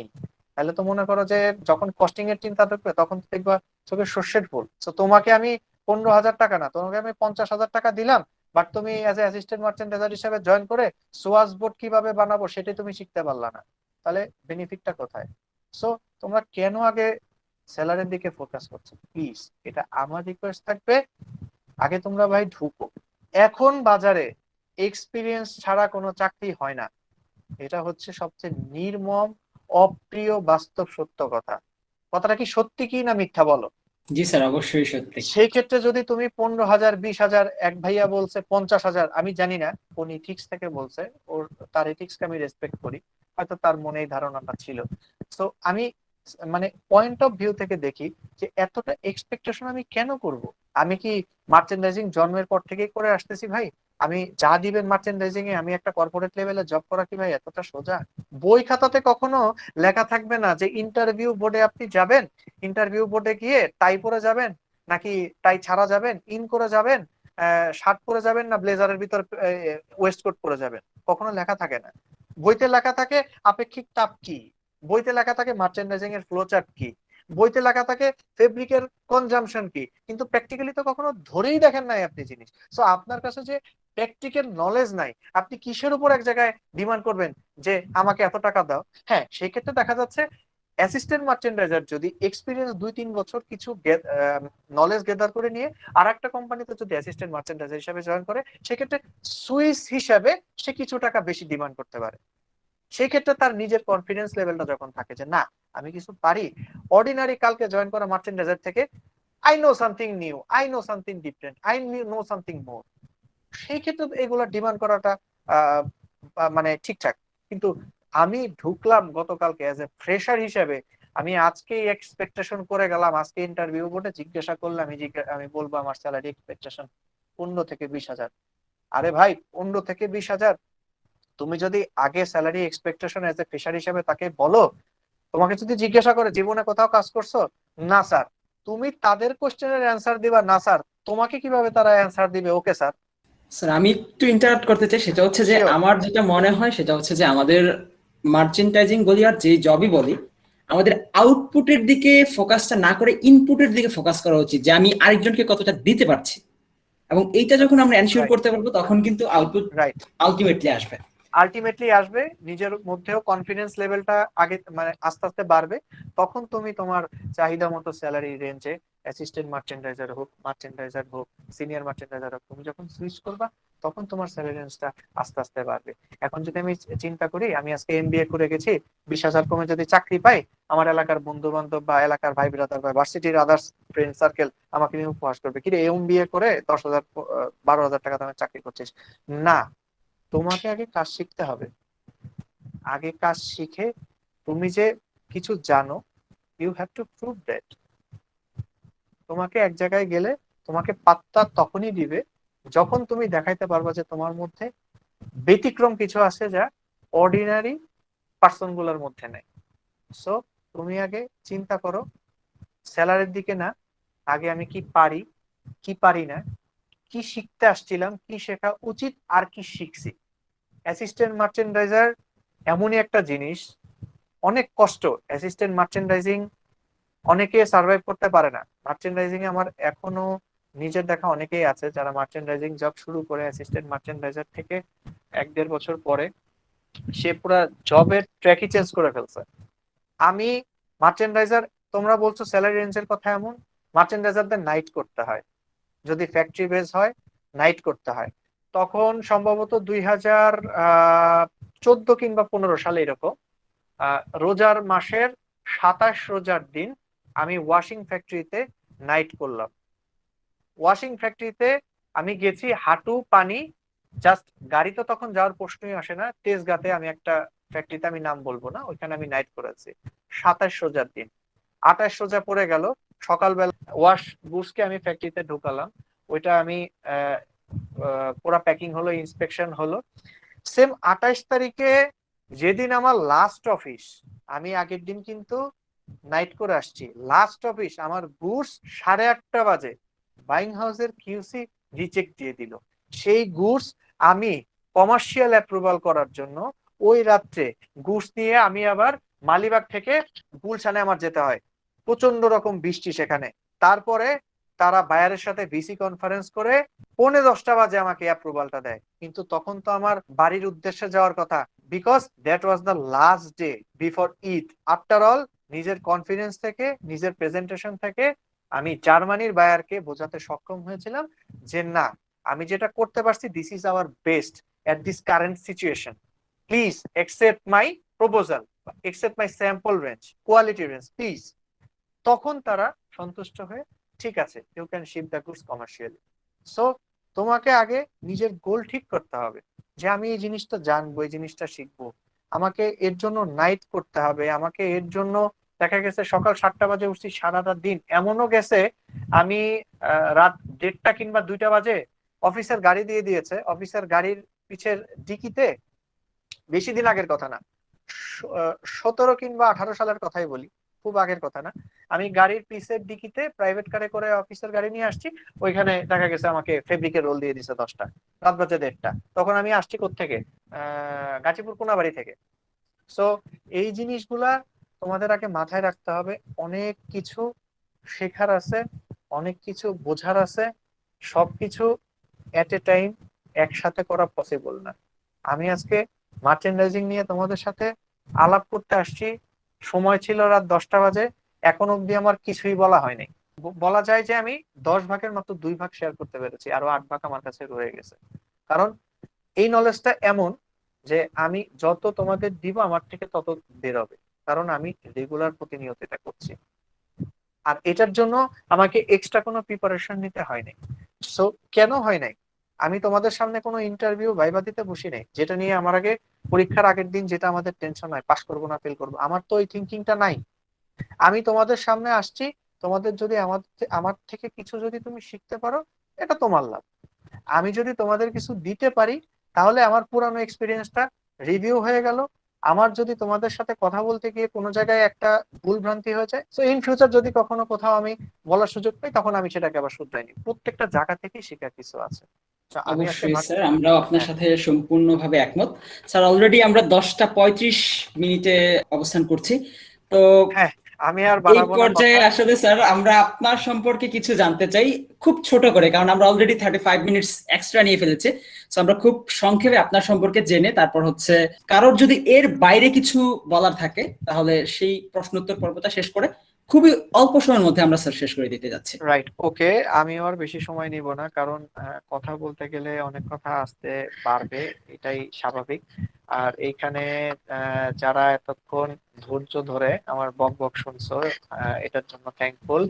বিশেষ করে I'd like to give a special thanks Nadim, Khairul, এবং আমার নাম খেয়াল নাই, সেদিন যারা আসছিলা আমার ফ্যাক্টরিতে, আমি যাদের কাউন্সিলিং ট্রেন আপ করেছিলাম, পুরো ফ্যাক্টরিকে ওভারভিউ দিয়েছিলাম, তাদেরকে অনেক ধন্যবাদ, বিকজ তাদের জন্যই আমি এখানে আসতে পারছি। আর আমার নিজের সম্বন্ধে ছোট্ট করে যেটা তুমি বলতে বলছো, আমার নিজের সম্বন্ধে বলার কিছুই নাই, আমি এখনো কাজ শিখছি, কাজ শিখে যাব, আর ভবিষ্যতেও শিখবো।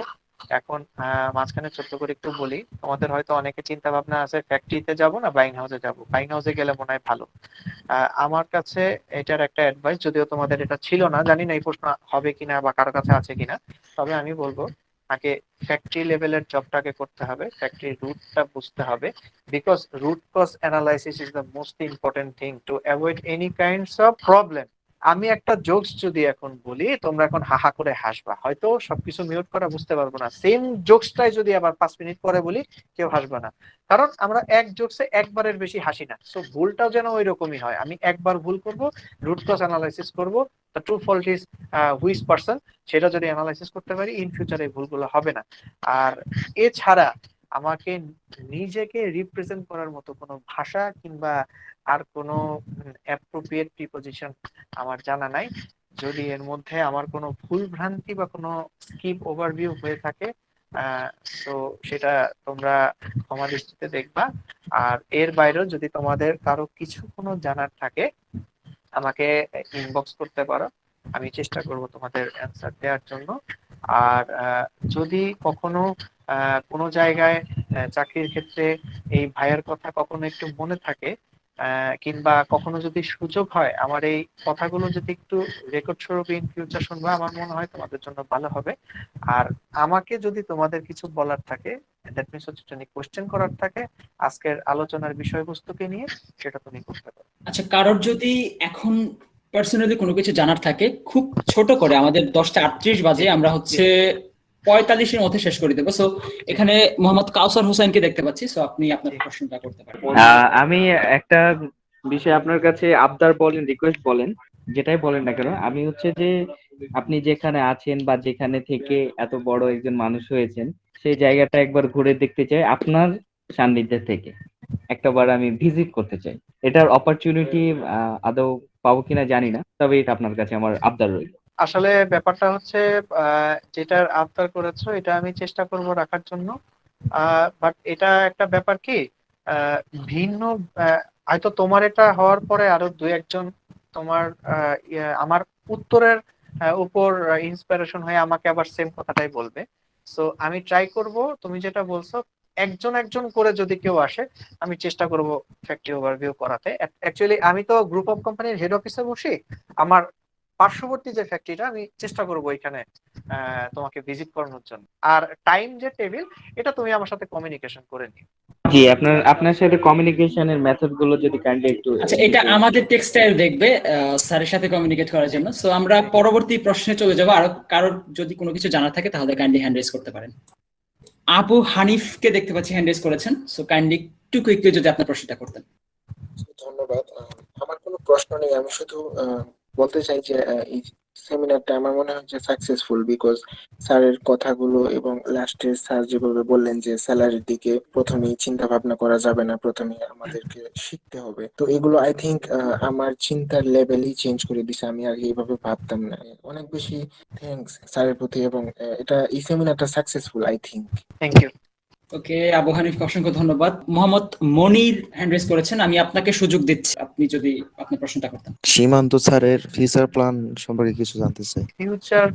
ফিউচার প্ল্যান বলতে অবশ্যই একজন পরিপূর্ণ মার্চেন্ডাইজার হওয়া, বিকজ আমি 10 বছর যাবত মার্চেন্ডাইজিং করছি, আমি মার্চেন্ডাইজার হিসাবে এখন আছি। তার মানে এই না যে আমি সবকিছু জানি, আমি আরো শিখবো, আরো ভালো জায়গায় যাব। এর জন্য আমি একটু বলি, এটা সবার উদ্দেশ্যে বলছি, তোমাদের যে বাংলাদেশে বিভিন্ন রকম যে ট্রেড ফেয়ার গুলো হয়, যেগুলো হচ্ছে ওই এক্সপোর্ট ইম্পোর্ট যে ট্রেড ফেয়ার গুলো হয় বঙ্গবন্ধু আন্তর্জাতিক সম্মেলন কেন্দ্রে, তোমরা চেষ্টা করবা ওইখানে যাওয়ার জন্য। এটা তোমাদের জন্য অনেক বড় কিছু, আর শেখার জন্য অনেক কিছু আছে ওইখানে। আর তোমাদের মার্চেন্ডাইজিং সম্বন্ধে বা মার্চেন্ডাইজিং ফ্লোচার্ট বলো, এই সমস্ত ডিটেলস আলোচনা কখনো যদি সময় হয় সেটা তোমরা ইউটিউব থেকে হোক বা গুগল সাইট থেকে হোক এগুলা বুঝে নিবা। কোনো পয়েন্ট, কোনো বিষয় যদি আনক্লিয়ারিটি থাকে please feel free contact with me. কিন্তু আমি জাস্ট তোমাদের কাছে একটাই রিকোয়েস্ট, কোনো কিছু নিজে আগে নিজেকে কোশ্চেন করে উত্তর যদি অ্যাপ্রোপ্রিয়েট না পাও দেন আমার কাছে আসবা, কারণ আমি জানি মানুষের অসাধ্য কিছু নাই। আর এইখানে তোমাকে কেউ প্লেনও বানাইতে বলে নাই বা বলে নাই যে আমাকে এখন একটা টাইটানিক জাহাজ করে দাও। হ্যাঁ, ক্যালকুলেশন মেথড হোক কিংবা কোনো গাণিতিক যে জিনিসটা আছে এই হিসাবের বাইরে তথা মানে গতানুগতিক যে চিন্তাধারা যেগুলো থাকে, যে কার সামনে কি কথা বলবো স্যার, কিভাবে একজনের সামনে প্রেজেন্টেশন করব স্যার, আমার কোন ল্যাঙ্গুয়েজটা আমার জন্য ইন ফিউচারে ভালো হবে, তা আমি ছোট করে তোমাদের বলি, ইংলিশ খুব দরকার মার্চেন্ডাইজিং এর জন্য। এটা হচ্ছে ফরেন বায়ার ডিলিংস। আর যারা এখন তোমরা শুরুতেই তো ফরেন বায়ার ডিলিংস করতে পারবে না, তোমরা শুরুতে গেলে হয়তো সাপ্লায়ার ডিলিংসটা করতে হবে, ফ্যাক্টরি ডিলিংসটা করতে হবে। তোমার নিজেকে আগে নিজের উপর কনফিডেন্স রাখতে হবে যে আমি যেটা করতে গেছি সেটার রুটে কি আছে, সেটার ভালো সাইড কি আছে, সেটার খারাপ সাইড কি আছে, এবং যদি কোনো কিছু করতে গিয়ে সমস্যার সমাধান করি ওইটা হাইড না রেখে সাথে সাথে তোমার যে রিপোর্টেড স্যার থাকবে, বস থাকবে বা হোয়াট এভার যেটাই থাকুক, তাকে মানে ডিরেক্ট বলে দেয়া, নিজের মধ্যে ভয় রাখা যাবে না। কারণ ভুল যে কারো হইতে পারে, আর ভুল থেকেই মানুষ শিক্ষা নেয়। কারণ এই কথা তোমাদের আগেই বলছি যে যেই জিনিসটা তুমি রুট কজ অ্যানালাইসিস করতে পারবা, ওইটা তুমি ইন ফিউচারের জন্য ওই ভুল সেম ভুল তোমার হবে না, কারণ তুমি অ্যালার্ট হয়ে যাবে। আর একটা ব্যাপার বলি, আমি একটা জিনিস মার্চেন্ডাইজিং টার্মসে একটা বিশাল বড় জিনিস স্কিপ করে গেছি, সেটা হচ্ছে মার্চেন্ডাইজিং এর যে ম্যাটেরিয়ালস গুলা তোমার ইন হাউস করতে হবে, বা অ্যাপ্রুভাল বলো বা ফার্স্ট টু লাস্ট তোমাকে সাজিয়ে গুছিয়ে যেটাকে বলে ইন হাউস করতে হবে, সেই জিনিসটার জন্য একটা ম্যাটেরিয়াল শিট করতে হয়, যেটাকে আমরা মার্চেন্ডাইজিং শিটও বলতে পারি। ওইটা কিছু কিছু কোম্পানি কিছু কিছু সিস্টেমে, ইন্ডিভিজুয়াল সিস্টেমে, কেউ ম্যানুয়ালে কেউ ইআরপিতে করে। মার্চেন্ডাইজিং শিটও একটা নির্দিষ্ট ওয়েতে বানাতে হয়। বিভিন্ন ট্র্যাকিং সিস্টেম আছে, স্যাম্পল ট্র্যাকিং কিভাবে করতে হয় বা অর্ডার ট্র্যাকিং কিভাবে করতে হয়, এই সমস্ত জিনিস একটা ইন্ডিভিজুয়াল ফ্যাক্টরি বলো বায়ার ওয়াইজ এটা ভেরি করে। সো তোমরা যদি কখনো কোনো জায়গা থেকে ভাঙা ভাঙা কিছু শুনে থাকো, ওইটা শুনে বিচলিত হওয়ার কিছু নাই। তুমি আগে কোম্পানিতে জয়েন করো, then you will be clear. So এটা নিয়ে কোনো কনফিউশন কিংবা দ্বিধাদ্বন্দ্ব রাখার দরকার নেই। We are almost out of time, এবং আমরা মাত্র 3টা কোশ্চেন নেবো এবং সবাইকে রিকোয়েস্ট করবো যে এই 3টা কোশ্চেনের মধ্যে সীমাবদ্ধ থাকার জন্য। সো আমি সুযোগ দিতে চাই মেহরাজুল ইসলামকে তার প্রশ্নটা করার জন্য। জি ভাই, আমার কোশ্চেন ছিল যে আপনি তো এই লাইনে অনেকদিন ধরে আছেন, মার্চেন্ডাইজিং লাইনে। তো আমরা অনেকেই আছি যে যারা সব ধরনের সিচুয়েশন হ্যান্ডেল করতে পারে না। তো মার্চেন্ডাইজিংটা আপনি কাদের জন্য সাজেস্ট করবেন? মার্চেন্ডাইজিং আমি সবার জন্যই সাজেস্ট করি। তো আমরা যেটা জানি যে মার্চেন্ডাইজিং এ অনেক প্রেসারে থাকতে হয় বা অনেক টেনশন নিতে হয়। তো অনেকে দেখা যায় যে এগুলা নিতে পারে না। তো সেক্ষেত্রে কি হবে তাদের ক্ষেত্রে? আর আরেকটা কোশ্চেন ছিল, যে ছোট কোশ্চেন, সেটা হচ্ছে যে আপনি আপনার লাইফে কি মানে মেয়ে কাউকে কি এই সেক্টরে ভালো করতে দেখছেন কিনা? অবশ্যই ভালো করতে দেখবো না কেন, আমার যারা আছে আশেপাশে তারা তো ছোট থেকেই আস্তে আস্তে বড় হচ্ছে। আমি যখন জয়েন করি, যে আমার রিপোর্টিং বস ছিলেন সিনিয়র মার্চেন্ডাইজার, সে এখন মার্চেন্ডাইজার টিম। আমি ফিমেলের কথা বলছি, ফিমেল কেউ কে দেখছেন? ফিমেল কেউ অবভিয়াসলি, কারণ তোমরা হয়তো জেনে অবাক হবা, আমরা যে ফরেন বায়ারদের সাথে ডিল করি তারা 90%ই ফিমেল। ওকে স্যার, আমরা হয়তো পরের কোশ্চেনে চলে যেতে পারি। আমি এখন সুযোগ দিচ্ছি মেহেদী ইসলাম চয়নকে তার প্রশ্নটা করার জন্য। স্যার, আপনার কাছে যদি ধরেন ফ্রেশ গ্রাজুয়েট বিএসসি কমপ্লিট করছে, আপনার কাছে হচ্ছে জবের জন্য অ্যাপ্লাই করলো, 5 জনের মধ্যে আপনি একজনকে কিভাবে সিলেক্ট করবেন? মানে আমি কথাটা একটু আওয়াজ আসছিল স্যার। চয়ন যে প্রশ্নটা করছে সেটা হচ্ছে যে আপনার কাছে ধরেন যে 10 জন মানুষ চাকরি নেবে, তো আপনার কাছে একটা সিভি ড্রপ করেছে, 10টা সিভি ড্রপ করেছে ইনফ্যাক্ট। তো সেখান থেকে আপনি একজনকে কিভাবে চুজ করবেন বা তার কোন দিকগুলোর উপর এমফাসাইজ করে আপনি ওখান থেকে একজনকে পিক করবেন? আসলে 10 জনের মধ্যে একজনকে সিলেক্ট করা, আমি কখনো কাউকে সিলেক্ট করিনি, আমার এই এক্সপিরিয়েন্স নাই।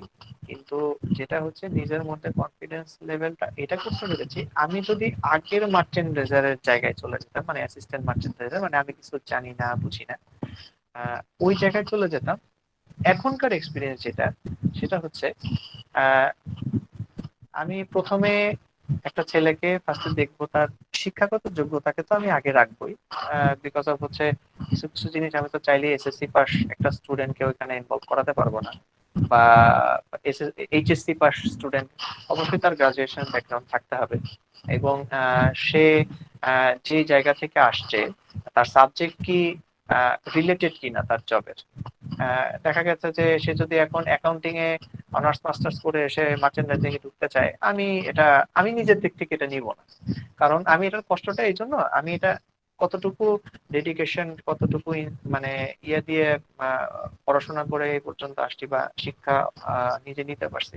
তো ওই দিক থেকে আমি কখনোই ওটাকে নিব না, আমি রিলেটেড ইয়েকেই দেখবো, এডুকেশনাল ব্যাকগ্রাউন্ড। আর তারপরে যেটা দেখবো তার প্রশ্ন এবং উত্তর, সে কতটুকু কি জানলো প্রশ্ন করার পর, সেটা সে আমাকে কি নিজে বুঝে আমাকে বোঝাতে চাচ্ছে, নাকি সে নিজে না বুঝে আমাকে বোঝাতে চাচ্ছে, সে জানে না এই জিনিসটা আমাকে কি হাইড করতে চাচ্ছে, নাকি সে আমাকে যেটা বলছে সে সেটা কনফিডেন্ট এবং আমাকে বোঝাতে। আমি মনে হয় কথাটা একটু জটিল করে ফেললাম, আমি আরেকটু বলি। মানে আমি যেটা তাকে সোজা কথায় জিজ্ঞাসা করব, সে যদি জানে সেটা আমাকে সে বলবে, সে যদি না জানে তার বলার দরকার নেই, কারণ সবাই সবকিছু জানবে না। অ্যাসিস্ট্যান্ট মার্চেন্ডাইজার মানে হচ্ছে এই ইজ ফ্রেশার, সে অলরেডি ওইখানে আমার সামনে বসে সে ভীতি ফিল করবে, অ্যাফ্রাইড ফিল করবে, এটাই তো ন্যাচারাল কেস, এটাই স্বাভাবিক। কারণ আমি কখনো কোনো ইন্টারভিউ ফেস করি নাই, আমি বসে 5 জন ম্যানেজমেন্টের উচ্চতর কর্মকর্তাদের সামনে বসে একটু হেজিটেট ফিল করব, একটু ভয় পাবো, এটা স্বাভাবিক। সো এই জিনিসগুলো আমি দেখবো। তবে সবচেয়ে বড় কথা হচ্ছে তার কথাবার্তা এবং তার ব্যবহারের মধ্যে যাতে রেসপেক্ট জিনিসটা থাকে। ওকে, সবাই ভালো থাকবেন। আমার জন্য, আমার ফ্যামিলির জন্য সবাই দোয়া করবেন। সবাই যে যার জায়গা থেকে সুস্থ থাকবেন এবং নিজের পরিবারকে ভালো রাখার চেষ্টা করবেন। অবশ্যই বড়দেরকে সম্মান করতে ভুলবেন না, কারণ সম্মান দিলে সম্মান পাওয়া যায়, এই জিনিসটা মাথায় রাখতে হবে। আর সৃষ্টিকর্তার উপর সবসময় বিশ্বাস রাখতে হবে। ইনশাআল্লাহ। আর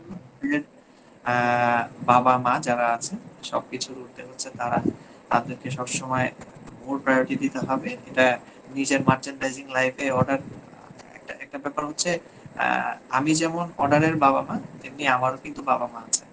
সো আমি যেমন অর্ডার টেক কেয়ার করি, তারাও কিন্তু আমাদের টেক কেয়ার করে। সো তারা যেহেতু আমাদের এত ভালো চায়, ছোট থেকে এই অবধি সবকিছু তাদের জন্য এই পর্যন্ত আসতে পারছে, তাদের উপর যেন কখনোই মানে এমন কিছু না হয় যে তারা আমাদের জন্য কষ্ট পায়। ওকে স্যার, আপনাকে অসংখ্য ধন্যবাদ। পুরো সময় জুড়ে আমরা যে বিষয়গুলো জেনেছি তার মধ্যে অত্যন্ত গুরুত্বপূর্ণ ছিল যে আমাদের বেশ কিছু স্কিল ডেভেলপ করা উচিত এবং আমাদের আউটপুটের দিকে না তাকিয়ে আমরা একটা ইন্ডাস্ট্রিকে কতটুকু দিতে পারছি সেই দিকে ফোকাস করা উচিত। আমাদের নিজেদের কাজের প্রতি ডেডিকেটেড এবং প্যাশনেট হওয়া উচিত, because it's becomes incredible when skills and passion comes together. তো যাই হোক, দেখতে দেখতে আমরা অনুষ্ঠানের শেষ পর্যায়ে চলে এসেছি। আশা করি আপনারা আমাদের অনুষ্ঠানটিকে উপভোগ করেছেন এবং এখান থেকে নতুন কিছু এক্সপিরিয়েন্স বা নতুন কিছু শিখতে পেরেছেন। তো সবাইকে এতক্ষণ ধরে ধৈর্য ধরে আমাদের সাথে থাকার জন্য অসংখ্য ধন্যবাদ। এবং তার পাশাপাশি আমরা সবচেয়ে বেশি কৃতজ্ঞ সেই মানুষটার প্রতি যিনি তার এত ব্যস্ততার মাঝে আমাদের সাথে যোগ দিয়েছেন, আমাদের শ্রদ্ধেয় সীমান্ত সাহা স্যারের প্রতি আমাদের টেক্সটাইল টিমের পক্ষ থেকে অসংখ্য ধন্যবাদ জানাচ্ছি। কথা না বাড়িয়ে আমি আজকের মতো আমাদের অনুষ্ঠানটা এখানে শেষ করতে চাই। হয়তো দেখা হবে সামনের আরো কোনো অনুষ্ঠানে, আরো কোনো সেমিনারে। সে পর্যন্ত সবাই ভালো থাকবেন, সুস্থ থাকবেন। আসসালামু আলাইকুম।